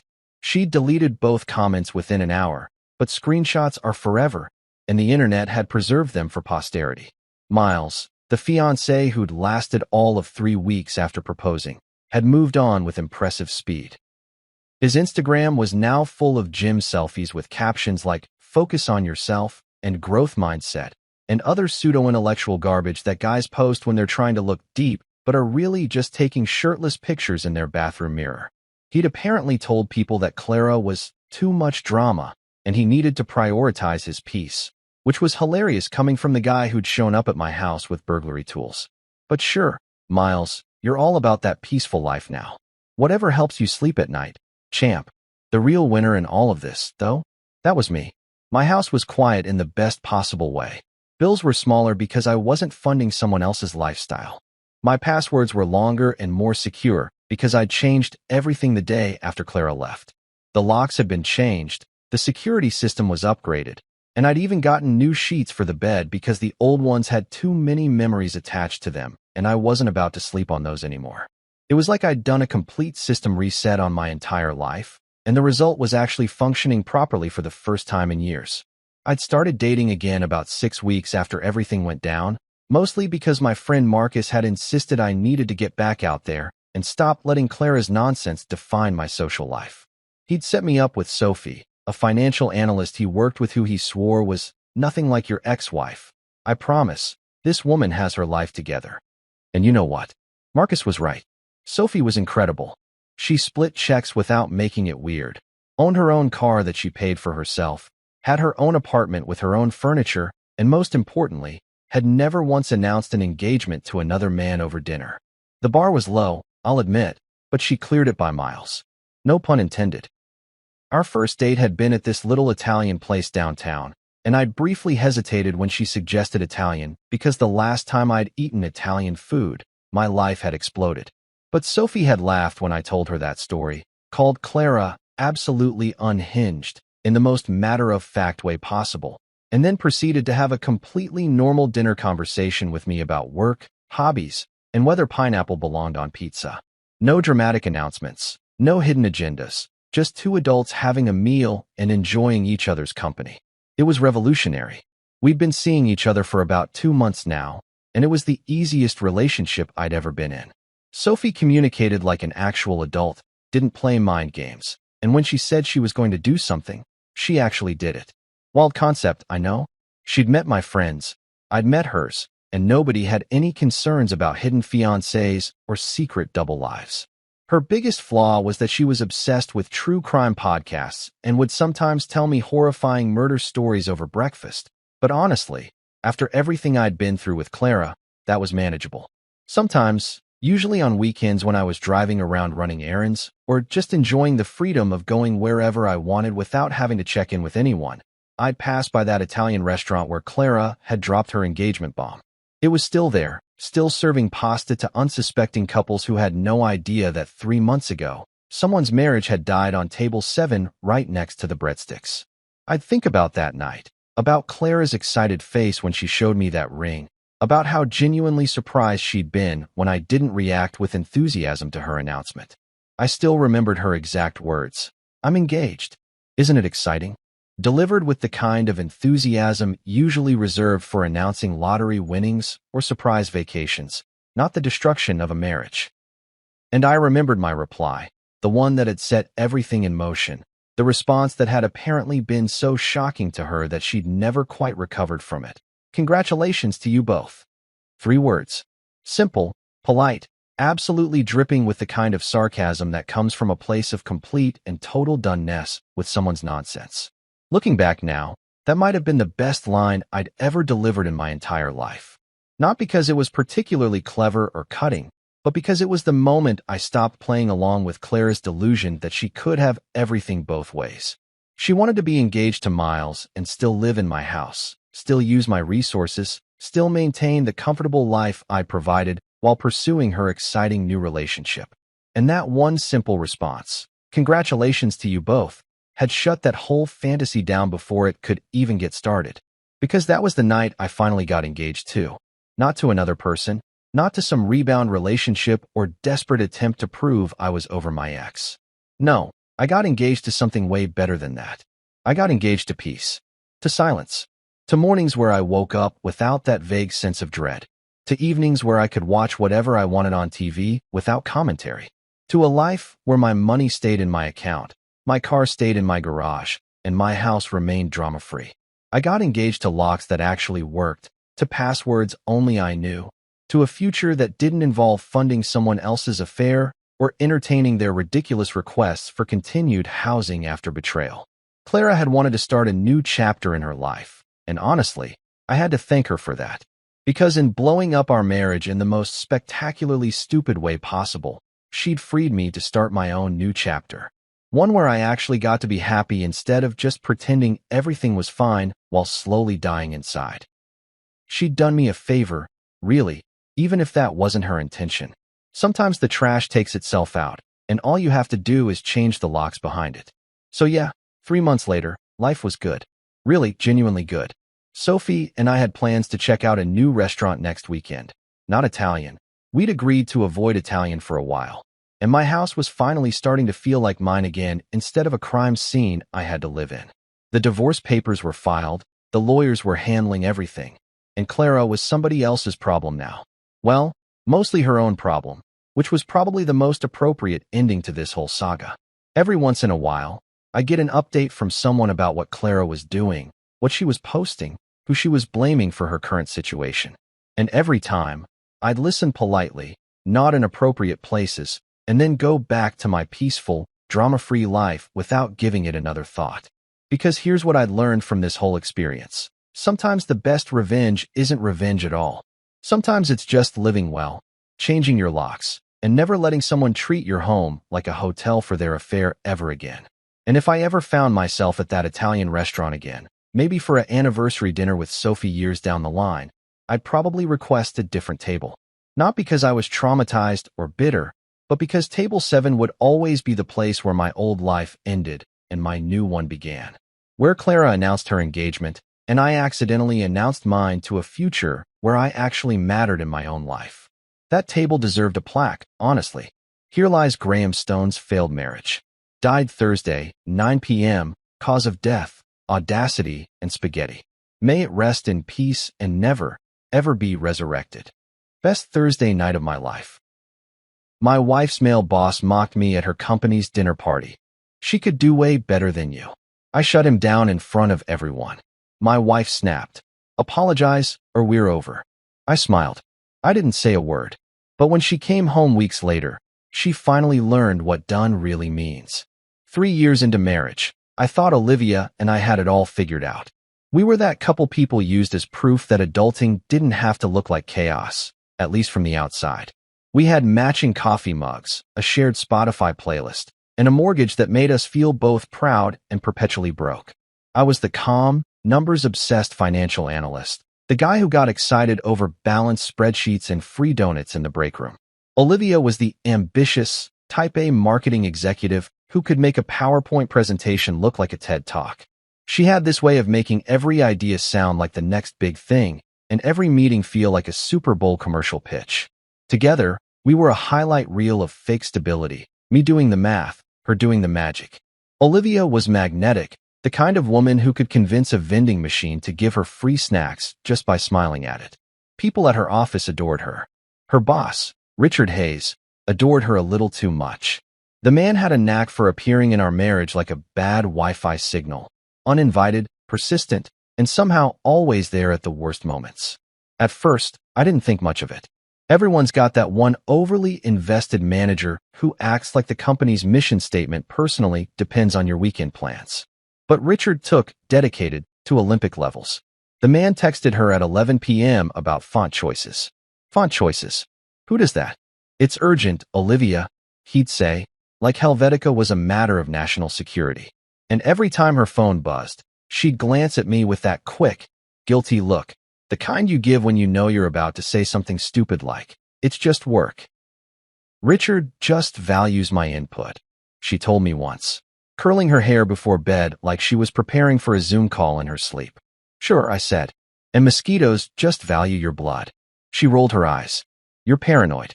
Maybe. But paranoia is just intuition that's been burned before.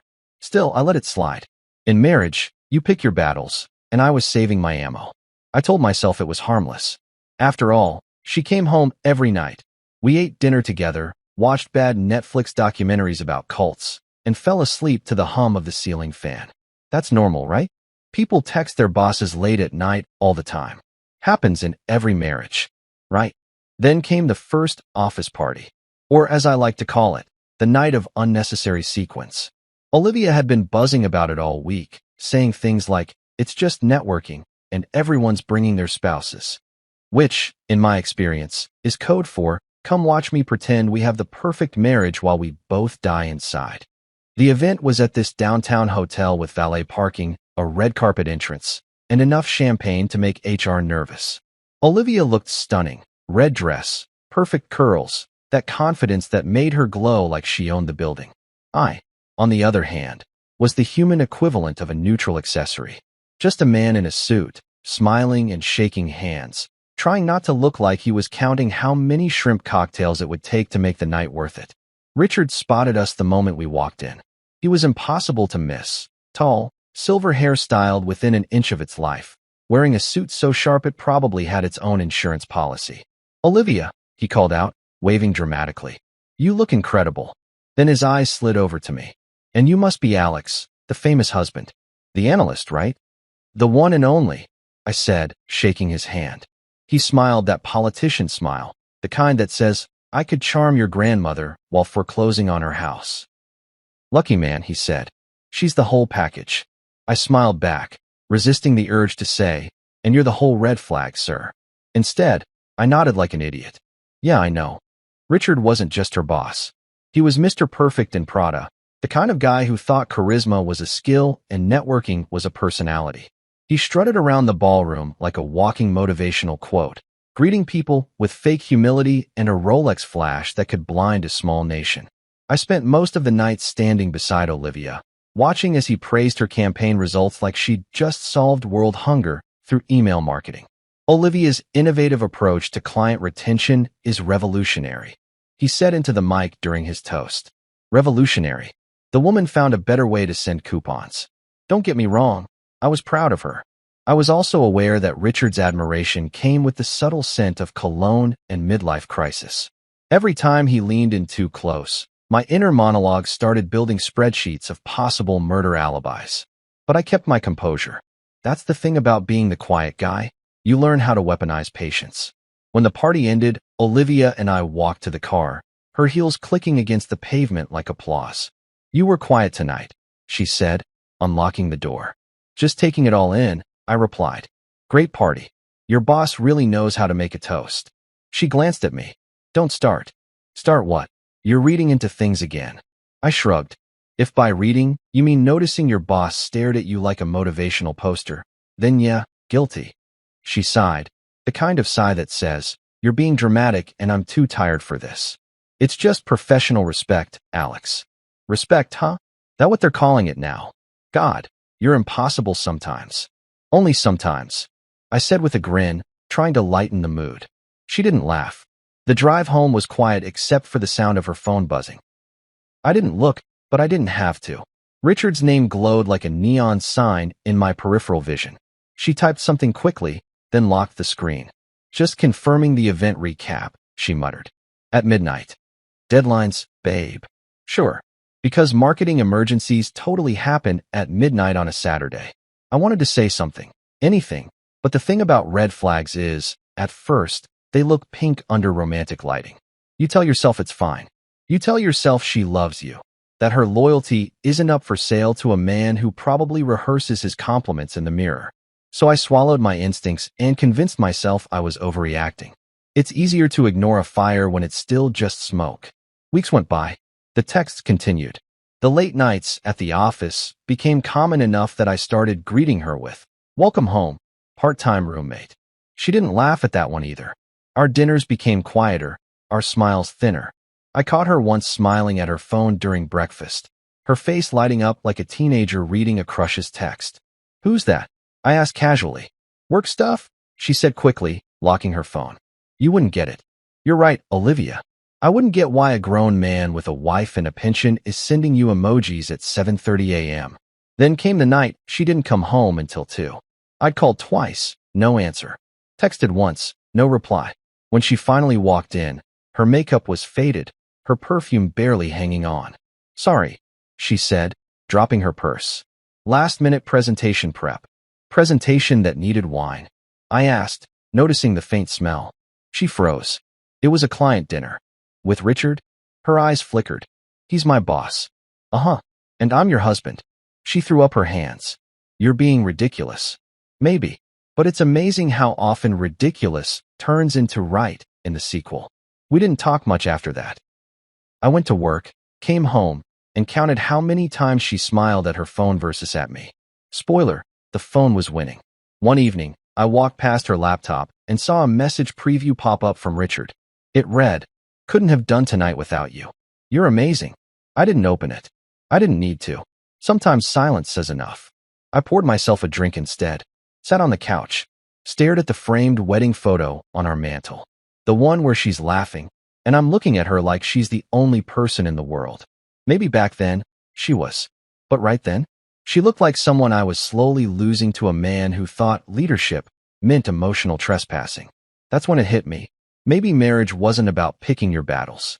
Maybe it was about realizing when you were fighting a war you didn't even sign up for. So I did what any sane man would do in a rom-com right before the plot twist. I smiled to myself, took another sip, and whispered, "Okay, Richard Hayes. Game on." Richard Hayes wasn't your average middle-aged boss. He was the human version of a LinkedIn motivational post. Leadership, vision, integrity, all while probably sending a "you up" text to someone who wasn't his wife. You know the type. Thinks synergy is an emotion and team spirit can be purchased with pizza. The man was tall, silver-haired, and had a wardrobe that screamed, "I pay more for my tie than you do for rent." I swear his cologne could file its own tax return. Every time he walked into a room, he made sure everyone knew it. He had that aura that said, "I own stock in confidence." And unfortunately, my wife was one of his biggest shareholders. Olivia would talk about him the way people talk about legends. "Richard's a visionary," she'd say. "He's changing the whole company culture." Sure, because nothing screams innovation like an executive who still calls female employees sweetheart. But she bought into it, all of it. She admired his drive, his focus, his mentorship. Meanwhile, I was over here trying not to gag every time his name came up in casual conversation. She'd be plating dinner and go, "Richard says presentation is everything." And I'd mutter, "So is character, but look how that's working out for him." Don't get me wrong, I wasn't insecure. I knew who I was: stable job, decent looks, 401k that didn't look like a bad joke. I was the guy who filed taxes early and remembered our anniversary. I wasn't flashy, but I was steady. The kind of man you build a life with, not the kind you build an HR complaint around. But Richard? He was temptation disguised as mentorship, an ego in a $3,000 suit. And Olivia, for all her intelligence, seemed blind to it. Or maybe she wasn't. Maybe she just liked the attention that came wrapped in corporate approval and designer cufflinks. The first time I met him outside that office party, it was at this stupid company brunch. Olivia called it a casual networking event. Translation: "You're coming with me so I can prove my husband isn't a myth." I put on my best, "I'm not threatened by your boss" face and tagged along. We arrived at this pretentious downtown cafe where avocado toast cost more than my car insurance. Richard was already there, of course, white button-down, sleeves rolled to show off a watch that probably had its own security detail. He stood up, smiled that smug, toothpaste commercial smile, and shook my hand like he was interviewing me for permission to date my wife. "Alex, my man," he said, as if we'd been golfing buddies for years. "I've heard so much about you." "Oh, I bet you have," I said, trying to keep the smile from cracking. He laughed, that loud, performative laugh bosses use when they're pretending to like you but are really thinking about bonuses. "You're in finance, right? Numbers guy." "Guilty." "Ah, love that. The backbone of every successful company. You and I, we're the same. Analytical, disciplined." I nodded. "Sure. Except I don't send people emails at 11 p.m. about PowerPoint transitions." Olivia shot me a warning glare, the kind that said, "Don't ruin this for me." Richard just chuckled. "Huh. You've got a sense of humor, Alex. I like that." "Oh, I bet you do." The brunch went about as well as you'd expect. Richard dominated the conversation like a man trying to win an Oscar for most self-important human alive. He talked about his vision for the company, his revolutionary leadership style, his passion for mentoring young talent, which, by the way, was corporate code for "I take too much credit for other people's work." Every few minutes, he'd turn to Olivia and compliment her like she was an award he'd won. "Olivia, your campaign last quarter was outstanding. You have that spark," he said, touching his chest dramatically like he'd just witnessed art.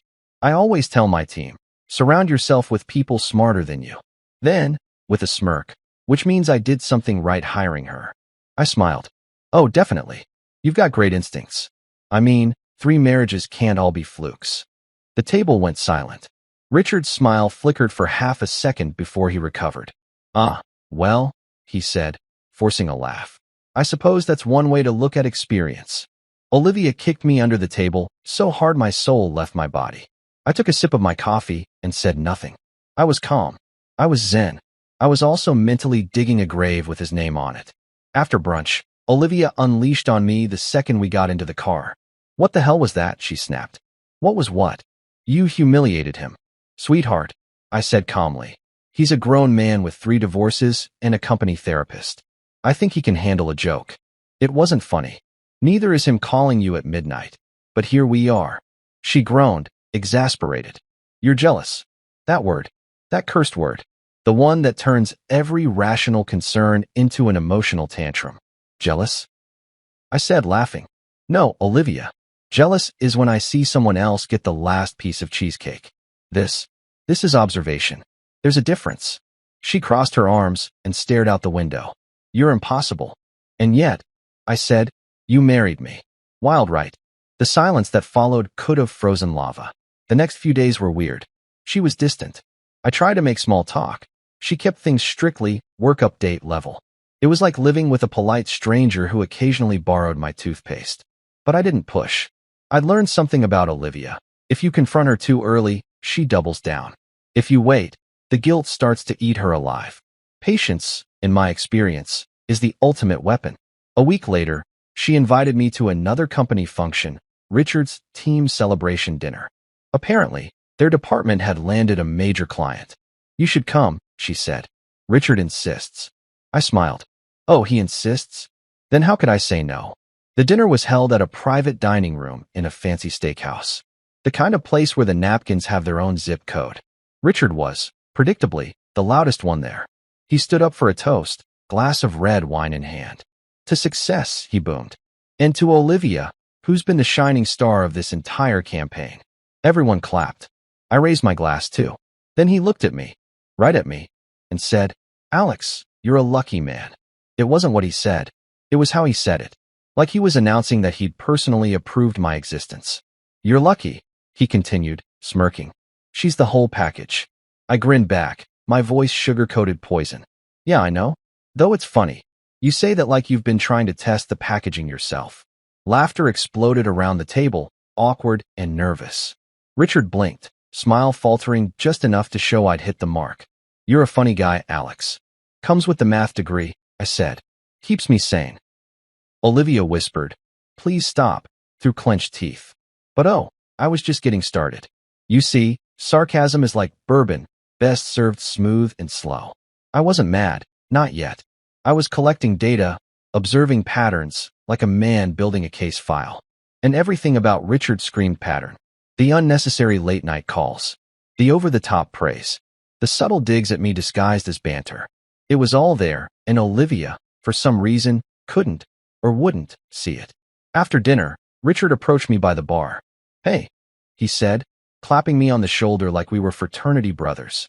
Listen, I hope I didn't cross any lines earlier. Lines? I asked innocently. No, of course not. You seem like a man who ignores boundaries professionally and personally. He chuckled nervously. You're a sharp one. Olivia's lucky to have someone who keeps her grounded. Yeah, I said, taking a sip of my drink. And you're lucky HR doesn't have hidden cameras. He froze for a beat, then forced a laugh. You've got jokes, man. You should work in marketing. Nah, I said, smiling. Too many clowns. The drive home that night was silent again. Olivia was tense, probably rehearsing her TED Talk titled How My Husband Embarrassed My Boss and Ruined My Career Prospects. But I wasn't sorry. Someone had to draw a line. And if she wasn't going to, well, I was damn good at drawing lines. Comes with the analyst territory. When we got home, she finally spoke. You can't keep doing that, Alex. Doing what? Breathing near your boss. He's important to me. And I used to be. Remember those days? She glared. You're twisting things. No, Liv. I'm just reading the chart. And according to the data, Richard's trending upward, and I'm being phased out like an old software update. She shook her head, muttering something about needing space, and disappeared into the bedroom. I stayed on the couch, staring at the ceiling fan spinning in lazy circles, wondering when marriage turned into a board meeting I didn't remember scheduling. That night, I couldn't sleep. I kept hearing Richard's smug laugh, his words echoing like a bad ad slogan. You're a lucky man. Maybe I was. Lucky to see the red flags before they became permanent fixtures. Lucky to realize that sometimes the biggest threats to your marriage wear designer suits and call it mentorship. By morning, I made a decision. If Richard Hayes wanted to play games, I'd play too. Only difference? I knew how to calculate the odds, and I never bet on a man who thinks professionalism ends at the dinner table. If hell had a catering budget, it would look exactly like Richard Hayes's client appreciation dinner. The name alone sounded innocent. Grateful executives, polite applause, maybe a raffle for a company mug, but in reality, it was a brag fest with appetizers. Olivia called it networking. I called it emotional waterboarding with steak. She'd been giddy about it all week, insisting we go. It'll be fun, she said.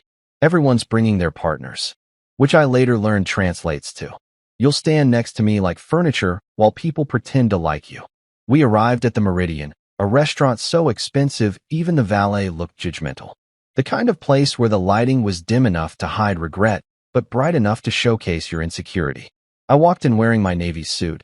Nothing flashy, just classic. Olivia? She looked like she'd walked out of a Vogue cover shoot. Her dress was sleek, her smile sharper than the steak knives. She was radiant in a way that made me feel both proud and uneasy. And when I saw Richard's face light up like a man watching a limited edition sports car roll past, I knew my instincts were clocking over time. He stood there, glass of wine in hand, with that trademark, I'm everyone's boss and best friend grin plastered across his face. Olivia, he said, his voice smooth like he'd been practicing charm in the mirror. You look like success itself. I chuckled softly. And here I thought success was supposed to be rare. He turned to me, eyebrows raised like he'd just spotted an unpaid intern. And you must be the lucky accountant who gets to watch success every day. I forced a smile. Financial analyst, actually. But sure, lucky fits. Especially when success doesn't text me after midnight about presentation slides. A few people overheard. One choked on their champagne. Olivia shot me that, please behave, look married people develop by year 2. Richard smirked. You're a funny guy, Alex. Yeah, I said. It's either laugh or drink heavily. The waiter arrived just in time to save us both from homicide. He poured wine like he was baptizing the table, and everyone started settling in. The company bigwigs were there, executives, partners, clients who looked like they'd been waiting their whole lives to talk about golf. I could already tell I was outnumbered. Half the men were wearing watches that cost more than my student loans, and the women had smiles that said, I've been nodding at these conversations for years. We took our seats. I was wedged between a junior marketing associate who kept nervously refreshing her phone and a client who introduced himself as Todd from Cincinnati and proceeded to tell me about his Tesla for 20 minutes straight.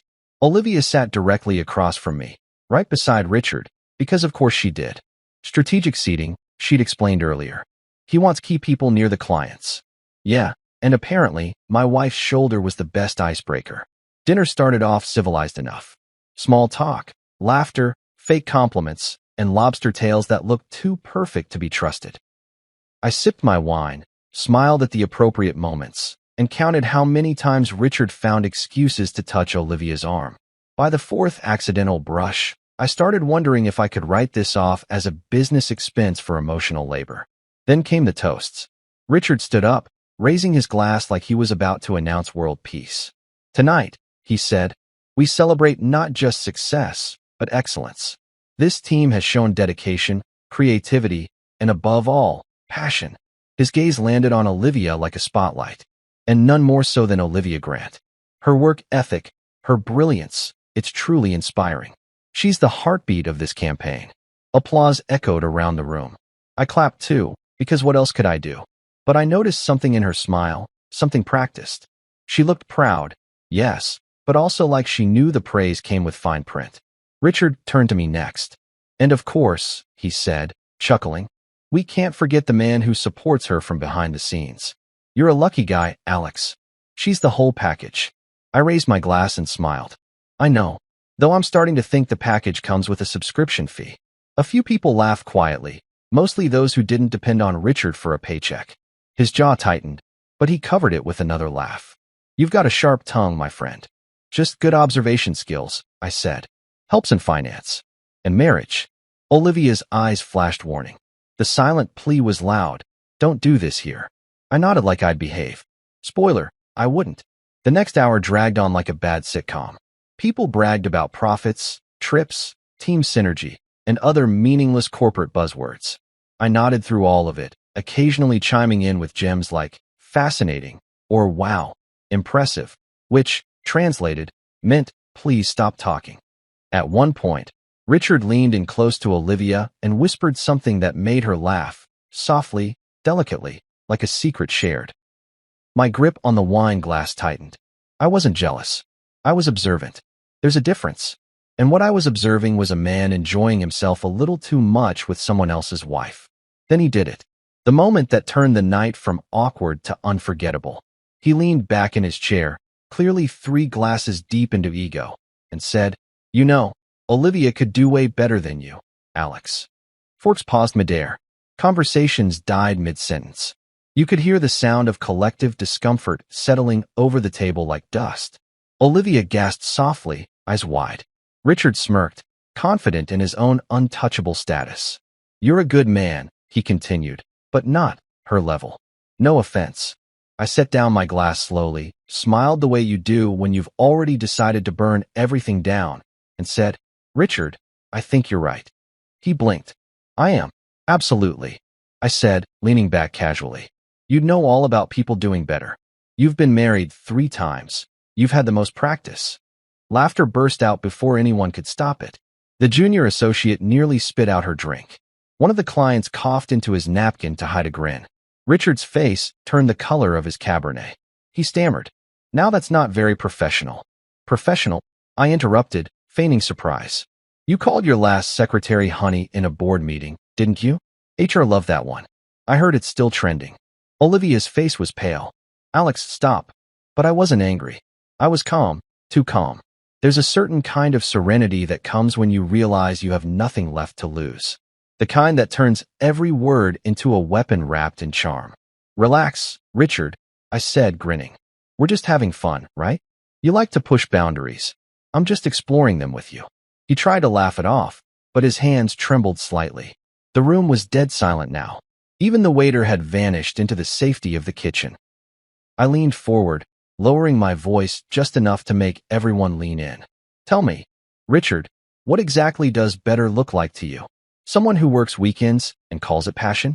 Someone who spends $3,000 on a suit but forgets his anniversary?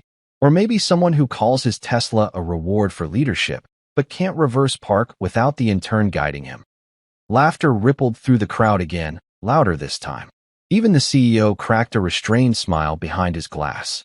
Richard looked like he was one PowerPoint slide away from a breakdown. "Here's to better, Richard," I said, lifting my glass. "May you find it before your next divorce." That sealed it. The table erupted. A few people clapped. Others pretended to suddenly remember their side dishes. Richard's jaw clenched so tight, I thought his veneers might file for workers' comp. Olivia looked mortified. "Alex, that was uncalled for," she whispered. I smiled, still calm, still in control. Maybe, but damn, it felt necessary. The rest of dinner was a blur.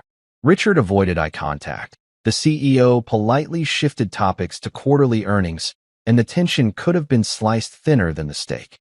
I just sat there, sipping my wine, feeling strangely liberated. For years, I'd played the quiet, agreeable husband, the man who kept the peace while his wife's career soared. But tonight, I'd stepped off the sidelines. Tonight, I reminded everyone, including Olivia, that silence wasn't the same as weakness. When dessert arrived, some overpriced mousse pretending to be art, Richard stood abruptly. "If you'll excuse me," he said, voice tight. "I have an early flight." Translation: I need to salvage my dignity before it dissolves. As he walked out, I raised my glass again. "Safe travels, boss. Don't forget to expense the therapy." Laughter followed him all the way out. By the time we left, Olivia wasn't speaking to me. Her heels clicked furiously against the floor, every step screaming, "We'll talk about this later." I didn't mind. Talking later was her favorite form of denial. I opened the car door for her like a gentleman, because if you're going to burn bridges, you might as well do it politely. The ride home was silent, except for her shallow breathing and the distant hum of the engine. I looked out the window, watching the city lights blur into streaks of gold and red. My mind was oddly clear. Somewhere between Richard's insult and my toast, something inside me shifted. Maybe it was pride. Maybe it was self-respect finally crawling out of hibernation. Either way, I knew one thing for sure. The next morning, things wouldn't go back to normal. They never do after the first explosion. The next morning, I woke up to the sound of silence. The married kind of silence that feels like a hostage negotiation in progress. Olivia wasn't in bed. Her side was neatly made, the way hotel staff tuck corners when they're mad at you for existing. I walked into the kitchen to find her already dressed for work, sipping coffee like it was keeping her dignity alive. She didn't look up when she said, "I can't believe you humiliated me like that last night." "Good morning to you too," I said, pouring my own cup. She turned, jaw tight. "Do you even realize what you did?" I nodded. "Yeah. I turned dinner into a TED Talk about boundaries." "You're welcome." "Alex, you embarrassed my boss in front of clients." I smirked. Technically, he embarrassed himself. I just provided commentary. She set her cup down hard enough to make it tremble. He was joking. "Oh, so when he says you could do better, that's just workplace humor?" Guess I missed the HR memo about emotional affairs being team-building activities. She glared. "That's not what this is, isn't it?"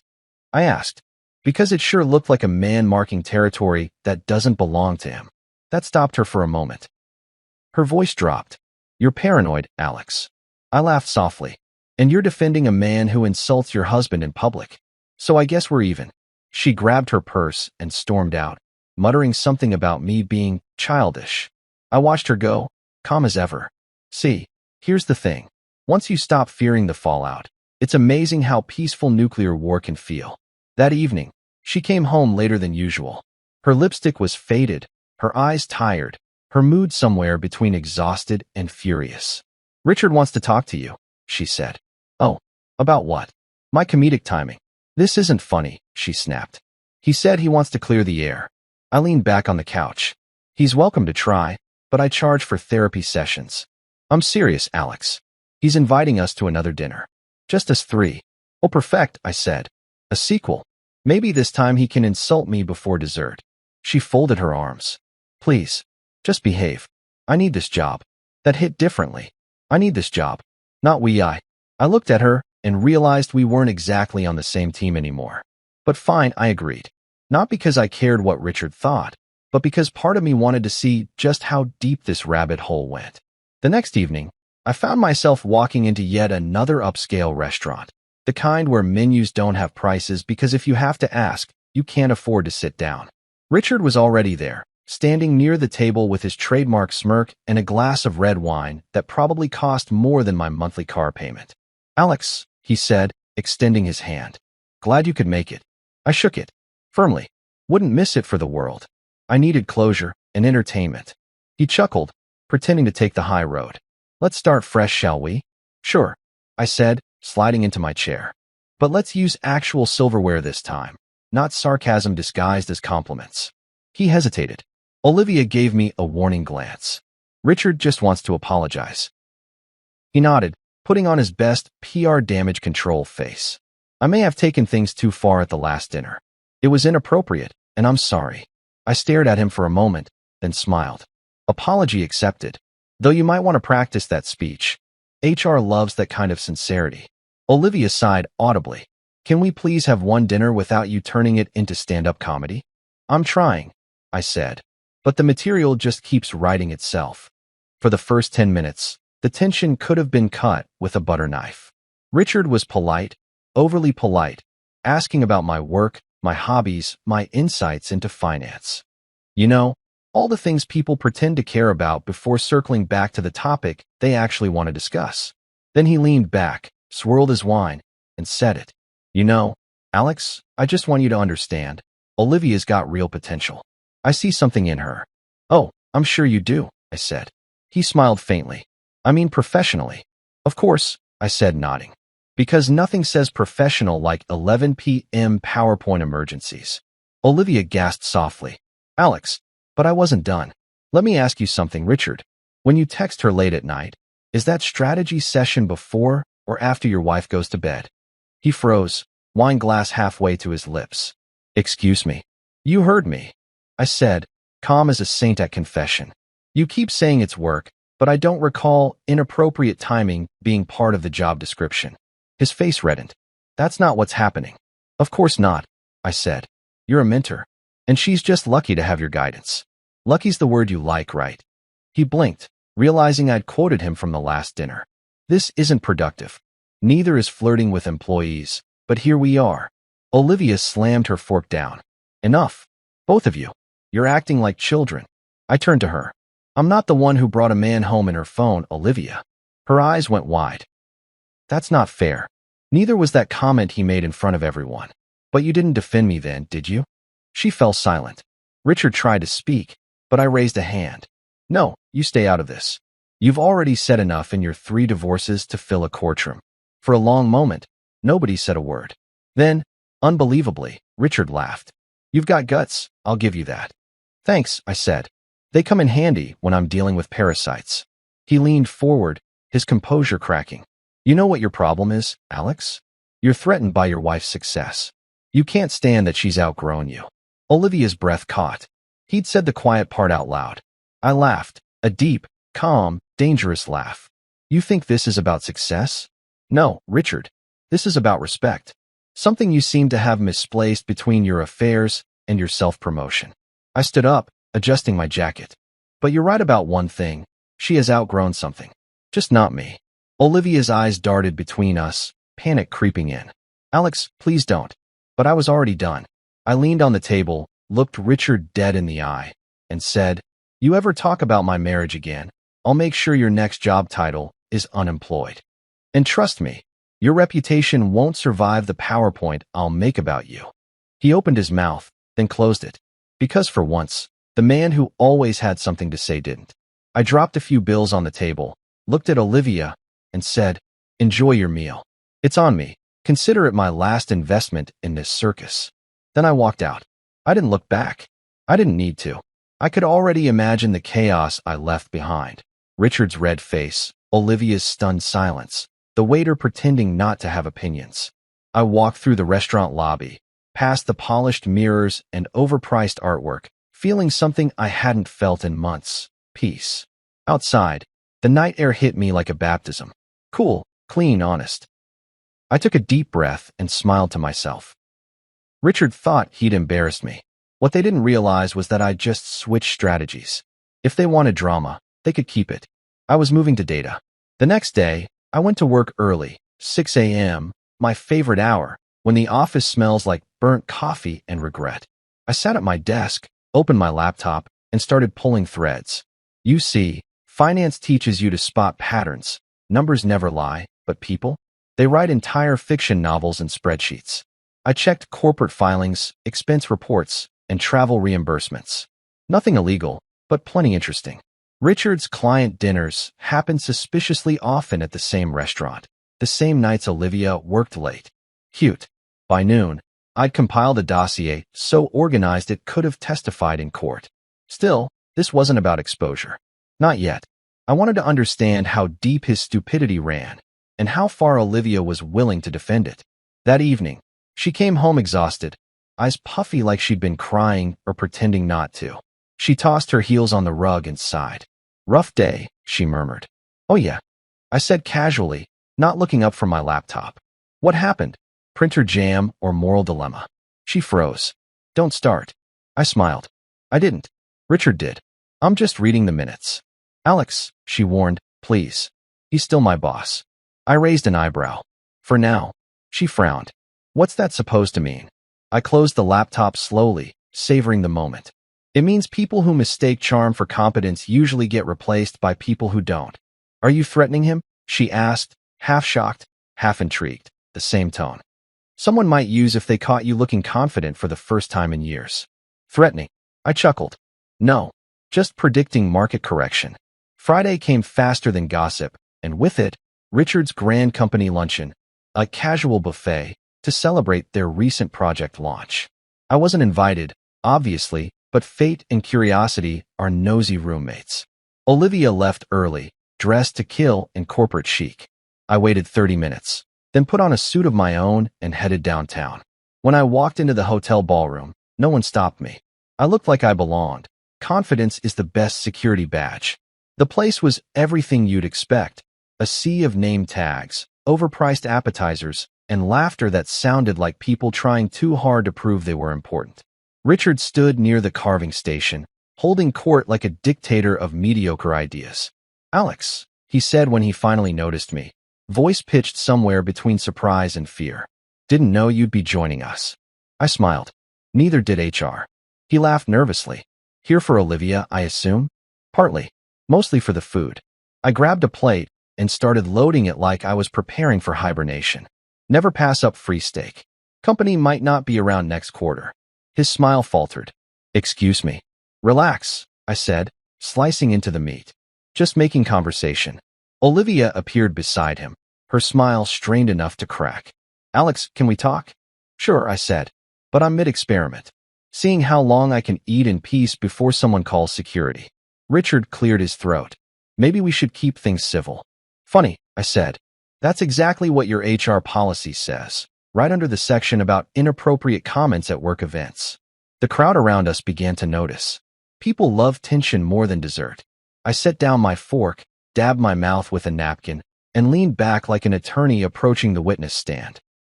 Tell me, Richard, I said conversationally, what does better look like? Someone who works weekends and calls it passion? Someone who spends $3,000 on a suit but forgets his mortgage payment? Laughter rippled through the group. Richard's face reddened. You think this is funny? Actually, yeah, I said. It's hilarious. Especially considering you call your Tesla a reward for leadership, but can't reverse park without the intern guiding you. A few chuckles escaped. Even the CEO, standing across the room, pretended to cough into his drink. Richard looked around, realizing control was slipping. You're way out of line, Alex.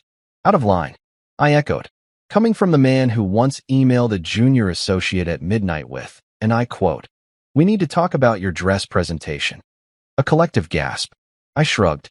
Public records, man. Delete faster next time. Olivia whispered furiously, "Stop it." But I wasn't angry. Anger was for amateurs. I was deliberate. Every word measured. Every punch disguised as politeness. See, Richard, I continued. You told my wife she could do better. You implied I'm not her level. And you're right, I'm not. My level involves honesty, stability, and not needing interns to inflate my ego. He snapped. You have no idea what it takes to run a company. Oh, I do, I said, smiling. It's just that where I come from, leadership isn't measured by how many people laugh at your jokes out of fear. The room was silent now. The buffet line had stopped moving. Even the shrimp cocktail looked uncomfortable. Olivia grabbed my arm. We're leaving. Not yet, I said gently. I'm almost done. I turned back to Richard. Here's to better, remember? May you find it before your next divorce. Half the room laughed. Half pretended not to. Someone clapped. I raised my glass of water, couldn't risk red wine on my suit, and toasted. To professionalism. Richard's lips pressed into a line so tight you could have used it to cut glass. He set his drink down and muttered, This conversation's over. Agreed, I said cheerfully. I've had my fill, and the buffet's better company anyway. We left the ballroom to a murmur of whispers and suppressed laughter. Olivia didn't speak until we reached the parking lot. What the hell was that? An exit interview, I said. You humiliated him again. No, I said, unlocking the car. He humiliated himself. I just brought the PowerPoint. She crossed her arms. You're ruining my career. No, Olivia. I'm saving your reputation. There's a difference. She laughed bitterly. By turning me into gossip. By reminding people your husband's not a doormat. I said. You keep forgetting that matters too. She shook her head, tears glinting in her eyes. You've changed. I smiled sadly. No, I just stopped apologizing for noticing red flags. The drive home was quiet. The kind of quiet that fills every corner of a car until even the GPS feels awkward. I parked in the driveway, turned off the engine, and sat there. She stared out the window like the glass might offer her an escape route. Finally, she whispered, I didn't ask for this war. Neither did I said. But your boss started it when he decided my marriage was a networking opportunity. She turned toward me, voice breaking. You think I wanted him to say those things? To look at me like that? I looked at her, really looked at her. The exhaustion, the guilt, the faint sadness hiding behind defiance. No, I said softly. I think you wanted someone to make you feel seen again. And I get that. I just wish it hadn't been him. For a moment, she said nothing. Then she whispered, What now? Now, I said, stepping out of the car. I go inside, eat leftovers, and sleep like a man who's finally done pretending. Inside, I sat at the kitchen table, the same place where we'd once planned vacations and dreamed about a house with a backyard. Now it felt like a courtroom, memories on one side, reality on the other. I opened my laptop again, stared at Richard's expense reports one last time, then closed it. I didn't need more evidence. Truth had already shown up, uninvited and undeniable. The next morning, Olivia tried to make small talk over breakfast. You working from home today? Yeah, I said, buttering toast. It's quieter when no one's lying. She didn't respond. I spent the day pretending to focus on spreadsheets, but really, I was drafting something else. The speech I'd give when this marriage inevitably hit its final audit. Every relationship has an inventory day when you tally what's left and what's lost. Turns out ours had a deficit labeled trust. That evening, she came into my office, eyes red. Richard called me in. The CEO heard what happened. There's talk of a review. Good, I said. Maybe they'll finally review his character. This isn't a joke. I'm not laughing, I said quietly. But maybe karma is. She started crying. Real tears this time, not performative ones. I just wanted you to support me. I did, I said. Until supporting you meant applauding him. She sank into the chair opposite me, defeated. I don't know what to do anymore. I sighed, leaning back. Then don't. Let life do it for you. That night, while she slept restlessly in the next room, I packed a small, overnight bag. Nothing dramatic, just the essentials. Clothes, wallet, self-respect. I wasn't running away. I was stepping back. Distance, after all, is the best magnifier of truth. Before leaving, I scribbled a note on the kitchen counter. You said I embarrassed you. Maybe. But I'd rather be the man who embarrassed a liar than the man who tolerated one. Then I walked out. The night air felt different, colder, clearer, freer. For the first time in months, I didn't feel like I was losing. I felt like I was finally testifying. There's something oddly peaceful about the moment you realize a relationship has hit the expiration date. Like finding spoiled milk in the fridge, you're disgusted, sure, but also relieved you finally know what that smell was. For me, that realization came wrapped in a designer napkin at a restaurant with overpriced water and undercooked sincerity. After the buffet incident, Olivia and I didn't talk for 2 straight days. She left early for work, came home late, and avoided eye contact like it was a tax audit. I didn't chase her. I wasn't the chasing type anymore. I was the man who'd learned the fine art of waiting for the right words, the right moment, or, in this case, the final straw. It arrived Saturday night, gift-wrapped in tension. She asked if we could meet for dinner to talk. That phrase, to talk, should be listed as a controlled substance. It's never good news. Nobody says to talk when they're planning a surprise vacation. I put on my black suit, the one I wore when I wanted to remind people I could look like a man who had his life together, and met her at a restaurant called Verve, because pretentious names are mandatory when love's about to die. She was already there when I walked in. Hair flawless, makeup perfect, face unreadable. She'd chosen a corner table, of course. Private. Strategic. The kind of table people pick when they're about to break your heart, but still want dessert. I sat down across from her and smiled. So, are we celebrating the end of my reputation, or just getting ahead of next week's scandal? She didn't laugh. Alex, don't do that. Do what? Turn everything into a joke. Oh, sorry, I said, waving at the waiter. I'll order some seriousness with my steak. She sighed. This isn't funny. You made me look bad. I nodded slowly. And you made me look invisible. I guess we're even. Her eyes flashed. You humiliated my boss. Who humiliated me first? Funny how your moral compass only spins when his name's on the map. Her lips tightened. Richard was out of line. Yes, but you didn't have to destroy his career over it. Destroy? I chuckled. Sweetheart, I told a few truths in a public setting. The man self-destructed. I just lit the match. She shook her head, disbelief mixing with something else. Fear, maybe. You're so calm about this. Calm, I said, smiling faintly. That's not calm. That's clarity. The waiter came, asked if we were ready to order. Olivia waved him off. Give us a few minutes. Then she leaned in, eyes cold. You need to apologize to him. For a second, I thought she was joking. Then I saw her expression, the kind that made HR departments nervous. I laughed, quietly, like someone told a bad joke. You're serious? Yes. You went too far, Alex. You made things worse for everyone. You embarrassed me in front of my colleagues, my friends. Friends who laughed when your boss told you could do better? I asked. Those friends. You don't understand how corporate culture works. Oh, I understand perfectly. You kiss up, you cover for incompetence, and when the smoke clears, you blame the honest guy for pointing at the fire. Stop twisting this. I'm not twisting it, Olivia. I'm just refusing to gaslight myself. She pushed her plate away and crossed her arms. Apologize, Alex. Tonight. Call him. Make it right. I stared at her for a long moment, then set my napkin down. You know, for years, I thought the problem was communication. Turns out it's comprehension. Her voice dropped to a whisper. If you don't, we're over. There it was, the ultimatum. Delivered like a verdict, sharp and heavy. The restaurant noise faded, and all I could hear was the faint hum of betrayal. I should have been angry. I should have argued. But all I felt was done. Like a man watching a movie he's already seen 3 times and finally deciding to walk out before the credits. I took a slow sip of my water, then smiled. You know what's funny, Olivia? For years, I've been saving ammo, biting my tongue, playing the quiet husband. But tonight, I think I'm all out of reasons to keep pretending. She frowned. What does that mean? It means, I said softly, I'm not apologizing to a man who doesn't know the difference between leadership and lust. Her voice rose.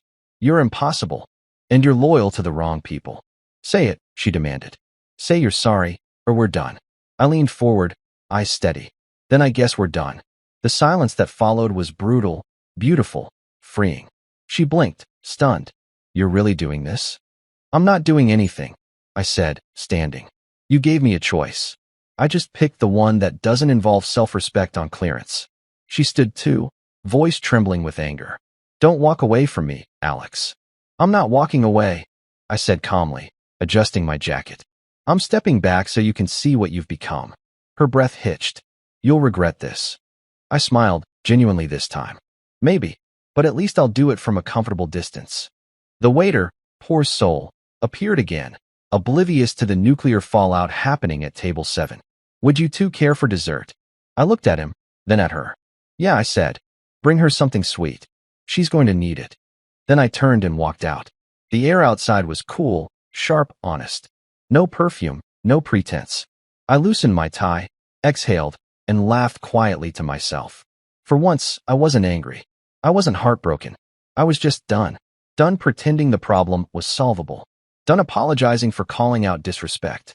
Done fighting battles in a war I never declared.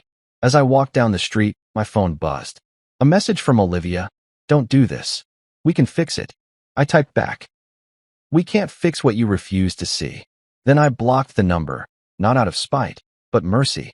For both of us. I ended up at a late-night diner. Greasy tables, fluorescent lights, and the best pancakes in the city. The waitress poured me coffee and smiled. Rough night. I grinned. You could say that. My marriage just filed for early retirement. She laughed. Congrats or condolences? Still deciding. I ate my pancakes, scrolling through old photos on my phone. Us at the lake. Us at her sister's wedding. Us pretending everything was fine. Funny how every smile looks different in hindsight. I wasn't sad anymore. Nostalgic, maybe, but not sad. There's a difference between losing something and realizing it's already been gone for a while. When I got home, the house was dark. Her car wasn't in the driveway. On the kitchen counter, she'd left her ring. It was placed neatly beside my coffee mug, like a final signature on a silent contract. No note, no explanation, just the glint of metal and a shadow of what used to be love. I picked it up, held it to the light, and smiled. You were right, Richard, I muttered. She could do better. And so could I. I set the ring down and poured myself a drink. Whiskey, neat, because this wasn't a night for mixers or hesitation. As the burn hit my throat, I felt something loosen inside me. Not relief, not pride, just release. The next morning, I woke up to the sound of nothing, and it was glorious. No phone buzzing, no whispered apologies, no pretending, just peace. I made breakfast for one, cleaned the kitchen, and started deleting photos. It wasn't bitterness, it was inventory. Every picture I erased felt like reclaiming square footage in my own head. By noon, I'd packed a bag. Not because I needed to leave, but because I wanted to move forward. The world suddenly felt wide again. Like maybe, just maybe, the chapter after this one didn't have to be tragic. It could be honest. As I locked the door, I whispered to myself, Richard Hayes can keep his arrogance. Olivia can keep her excuses, and I'll keep my dignity. Fair trade. And for the first time in years, that actually felt like winning. There's a certain power in disappearing. Not the dramatic, movie-style kind with fake passports and burner phones, but the quiet, strategic kind where you pull the plug on every line people use to drain your sanity. For 2 weeks, I went ghost mode.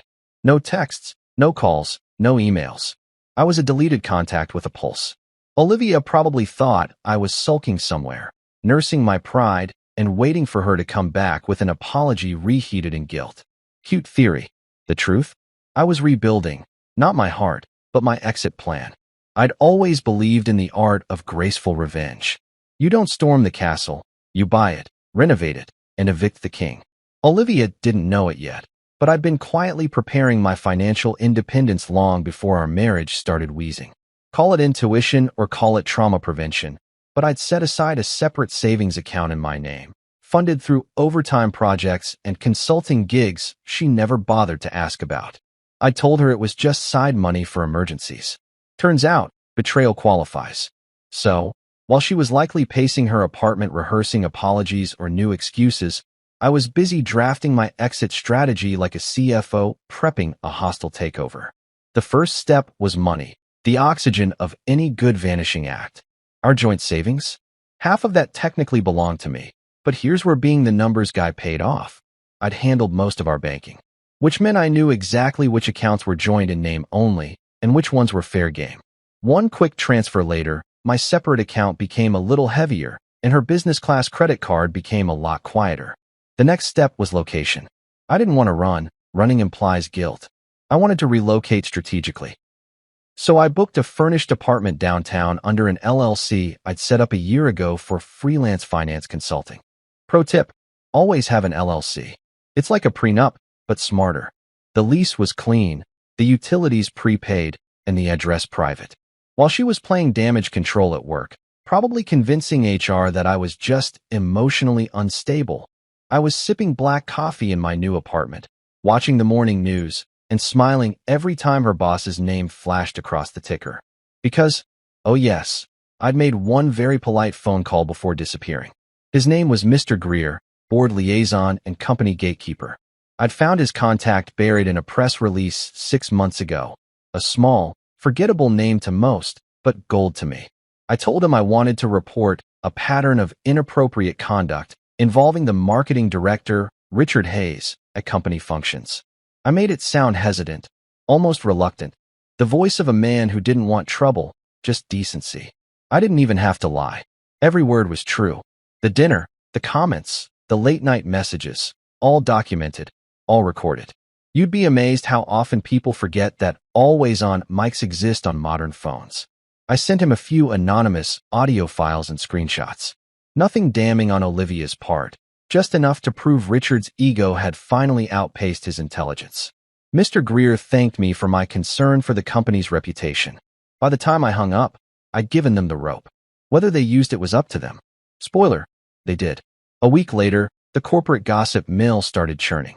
A little bird from LinkedIn whispered that Richard was taking an indefinite leave of absence. Translation, fired but allowed to pack slowly.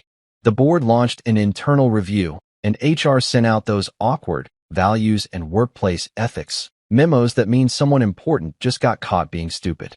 When I heard the news, I didn't celebrate. I didn't toast or dance or post vague quotes about karma. I just smiled, quietly, and kept reading.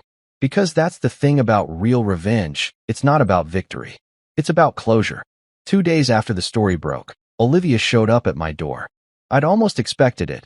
Heartbreak has a schedule. She stood there looking like a motivational poster that had been left out in the rain. Hair frizzy, mascara smudged, eyes red. She wore one of those soft beige sweaters she always used when she wanted to look approachable. It worked on strangers. "Alex," she said softly, "we need to talk." I leaned against the doorframe. "We've been needing to talk for 3 years. Now you want to start." She swallowed hard. "Please, just 5 minutes." I stepped aside. "Sure. You've had longer to lie, so 5 minutes feels merciful."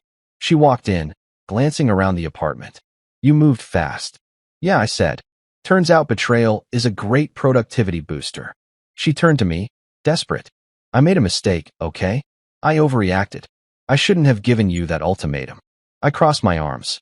"You mean the one where I had to apologize to your boss or lose my marriage?" "Yeah, I remember." Real romantic. Her lip trembled. He was fired, Alex. The board launched an investigation. They think I leaked it. I widened my eyes, feigning shock. Oh no. That's terrible. Who would do such a thing? Stop, she said, tears forming. Please, stop. I sighed, sitting on the edge of the table. You know, Liv, for someone who claimed to be such a good judge of character, you sure surrounded yourself with fools. She sat down, face in her hands. I lost my job. They said I should have reported him sooner. They're investigating my emails. Everything's falling apart. Ah, I said, nodding. So you finally know what it's like to be publicly humiliated. Welcome to the club. Her voice cracked. You think this makes us even? Even? I leaned forward. No. You embarrassed me in front of a dozen people. He insulted me in front of a room full of clients. But I made sure both of you answered to something bigger than me. Consequence. She stared at me, tears slipping down her cheeks. You're not the man I married. Good, I said quietly. He was too patient. For a while, she just sat there, crying silently. Then she whispered, Can't we fix this? We built a life together. I laughed softly. You built a life with a man who thought you were better off without me. Congratulations, you got your wish. Her eyes darted toward the window. Where do we go from here? We. I said, standing. There's no we anymore. Just you, and your reflection. I'm sure you two will have a lot to talk about. She stood too, trembling. Alex, please. I know I hurt you, but you can't just vanish. Watch me. I opened the door. She hesitated, then turned back. You ruined his career. I smiled. No, Olivia. He ruined his own. I just sent the receipts. She left without another word. I watched her walk down the hall, shoulders slumped, dignity somewhere back in the elevator. For a brief moment, I almost felt sorry for her. Almost. That night, I sat by the window, staring at the city lights. They looked different now, cleaner, sharper, less forgiving. I thought about how much energy I'd wasted trying to be the reasonable one, the peacemaker, the quiet husband who let everything slide in the name of understanding. But understanding doesn't build respect. It just gives manipulators a longer leash. I poured myself a drink and raised it in an invisible toast. To disappearing, I said quietly. May no one see you coming or going until you're already free. The next morning, I turned off my phone for good. Changed my email. Closed the joint account. Deleted old photos, old messages, old ghosts. I didn't know anyone closure. Sometimes the best revenge is silence. Not the kind that begs for attention, but the kind that makes people realize you were the quietest storm they ever underestimated. By week's end, I was just a rumor in her contact list. And somewhere out there, Richard Hayes was drafting a LinkedIn post about resilience and career pivots. Cute. As for me, I didn't need to explain where I'd gone or why. I'd already said everything I needed to the one person who never listened. There's a special kind of peace that comes after chaos, the kind you don't trust. The kind that feels like the universe is just catching its breath before punching you again. That was me, 3 weeks after Olivia's meltdown. Life was quiet. Too quiet. My mornings started with coffee instead of confrontation, and my nights ended without someone accusing me of being too logical for emotional growth. I was eating better, sleeping better, and for the first time in years, I didn't have to share my bathroom sink with someone who treated toothpaste caps like optional accessories. I had new routines. My phone stayed on silent. My emails were clean. My apartment didn't smell like her perfume, that citrus blend that used to make me weak, but now reminded me of overpriced guilt. I was, for lack of a better word, free. And freedom, I discovered, doesn't come with trumpets or parades. It comes with an eerie calm that says, you finally stopped trying to fix things that weren't broken. You were just with the wrong mechanic. Then, one morning, around 8 a.m., there was a knock on my door. 3 short, nervous taps, like guilt in human form. I didn't rush to answer. People who knock early in the morning fall into 2 categories, delivery drivers or people bringing bad news. And I hadn't ordered anything lately. When I finally opened the door, there she was.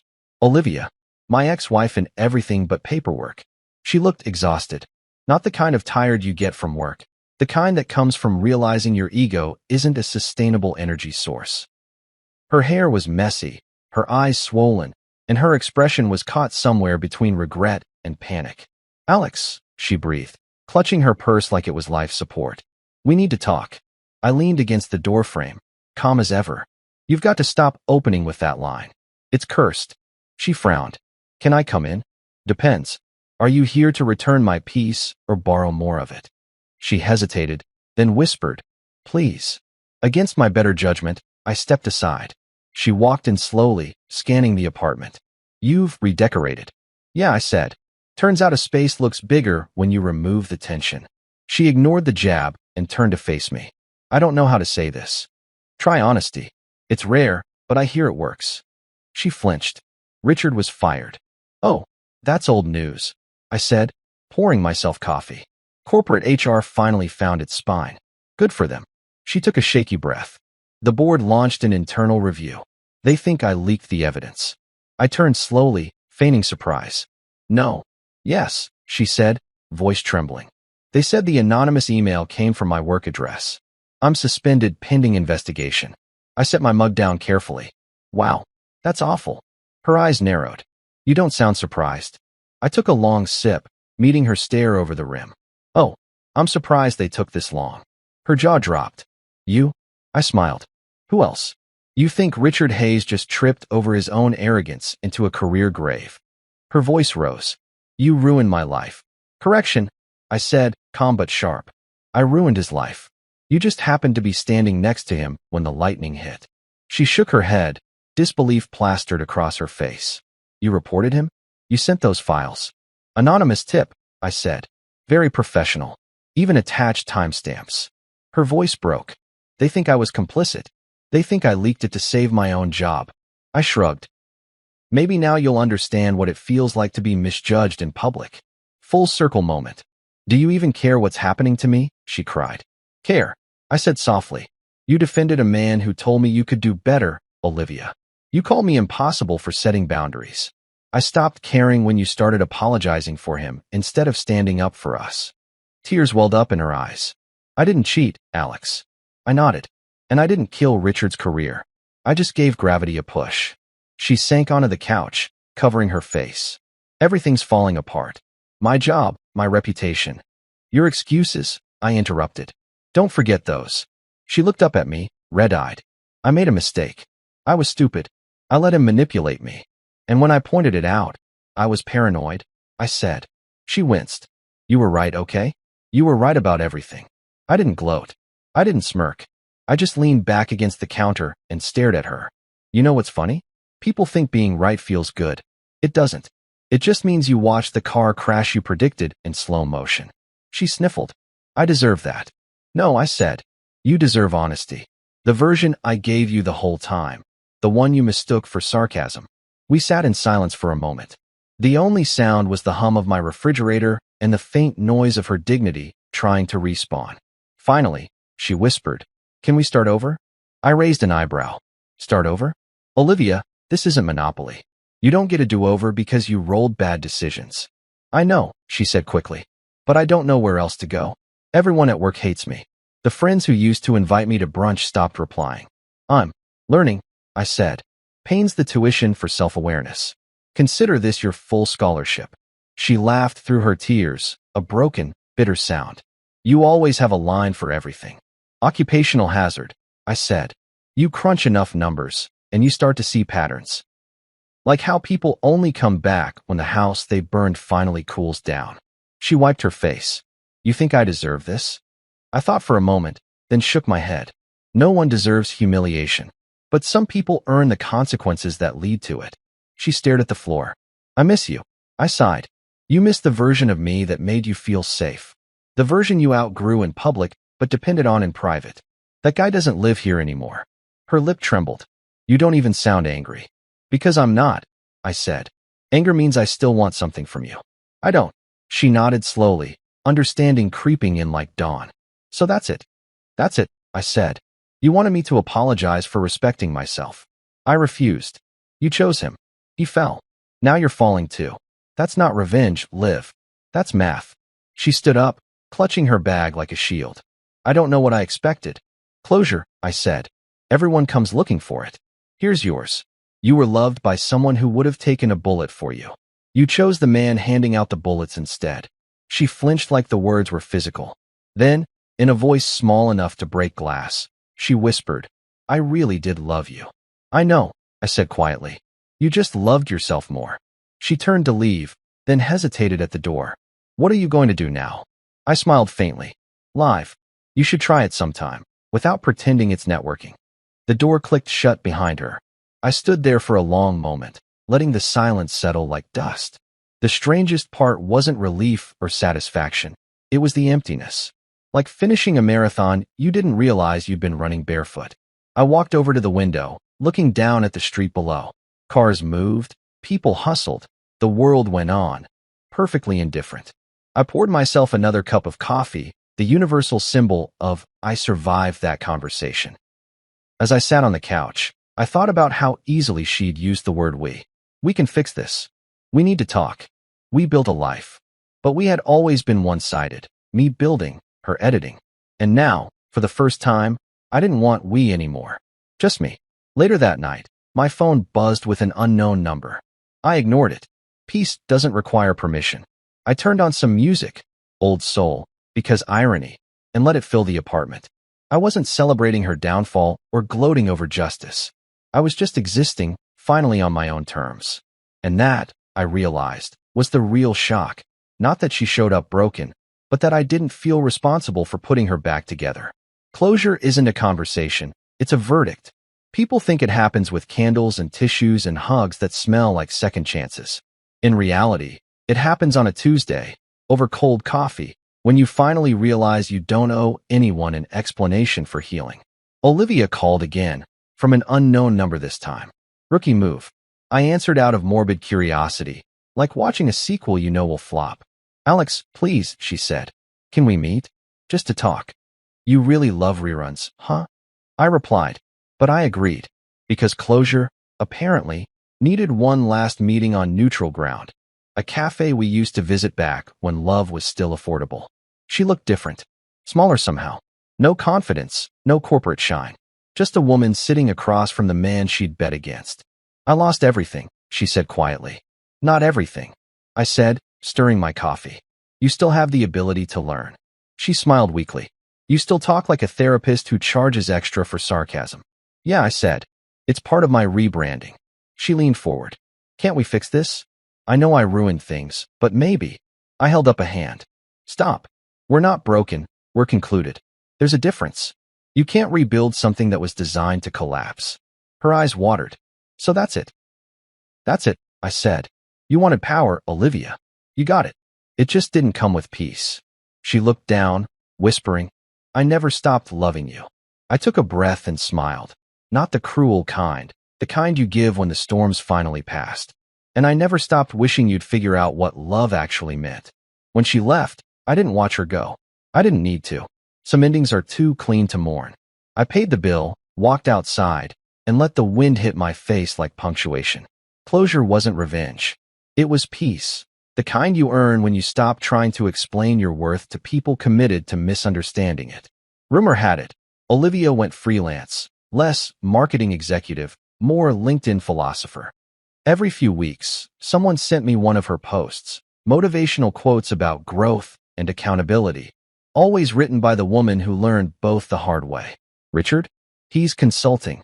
That's corporate code for unemployed with a fancy email signature. As for me, I'm good. No, better. I'm quietly unstoppable. I sleep through the night. I eat without tension, and my mirror doesn't flinch when I walk by. Done. Used to mean slamming doors and shouting matches. Now it means silence that doesn't ache. I didn't rebuild my life. I reclaimed it. Bought a new couch, painted the walls, deleted old playlists. Turns out, healing isn't dramatic. It's logistical. It's changing passwords, canceling shared subscriptions, and realizing you like your own company more than you ever liked being tolerated. Months later, she texted from a new number. "Do you ever think about us?" I stared at the screen, smiling.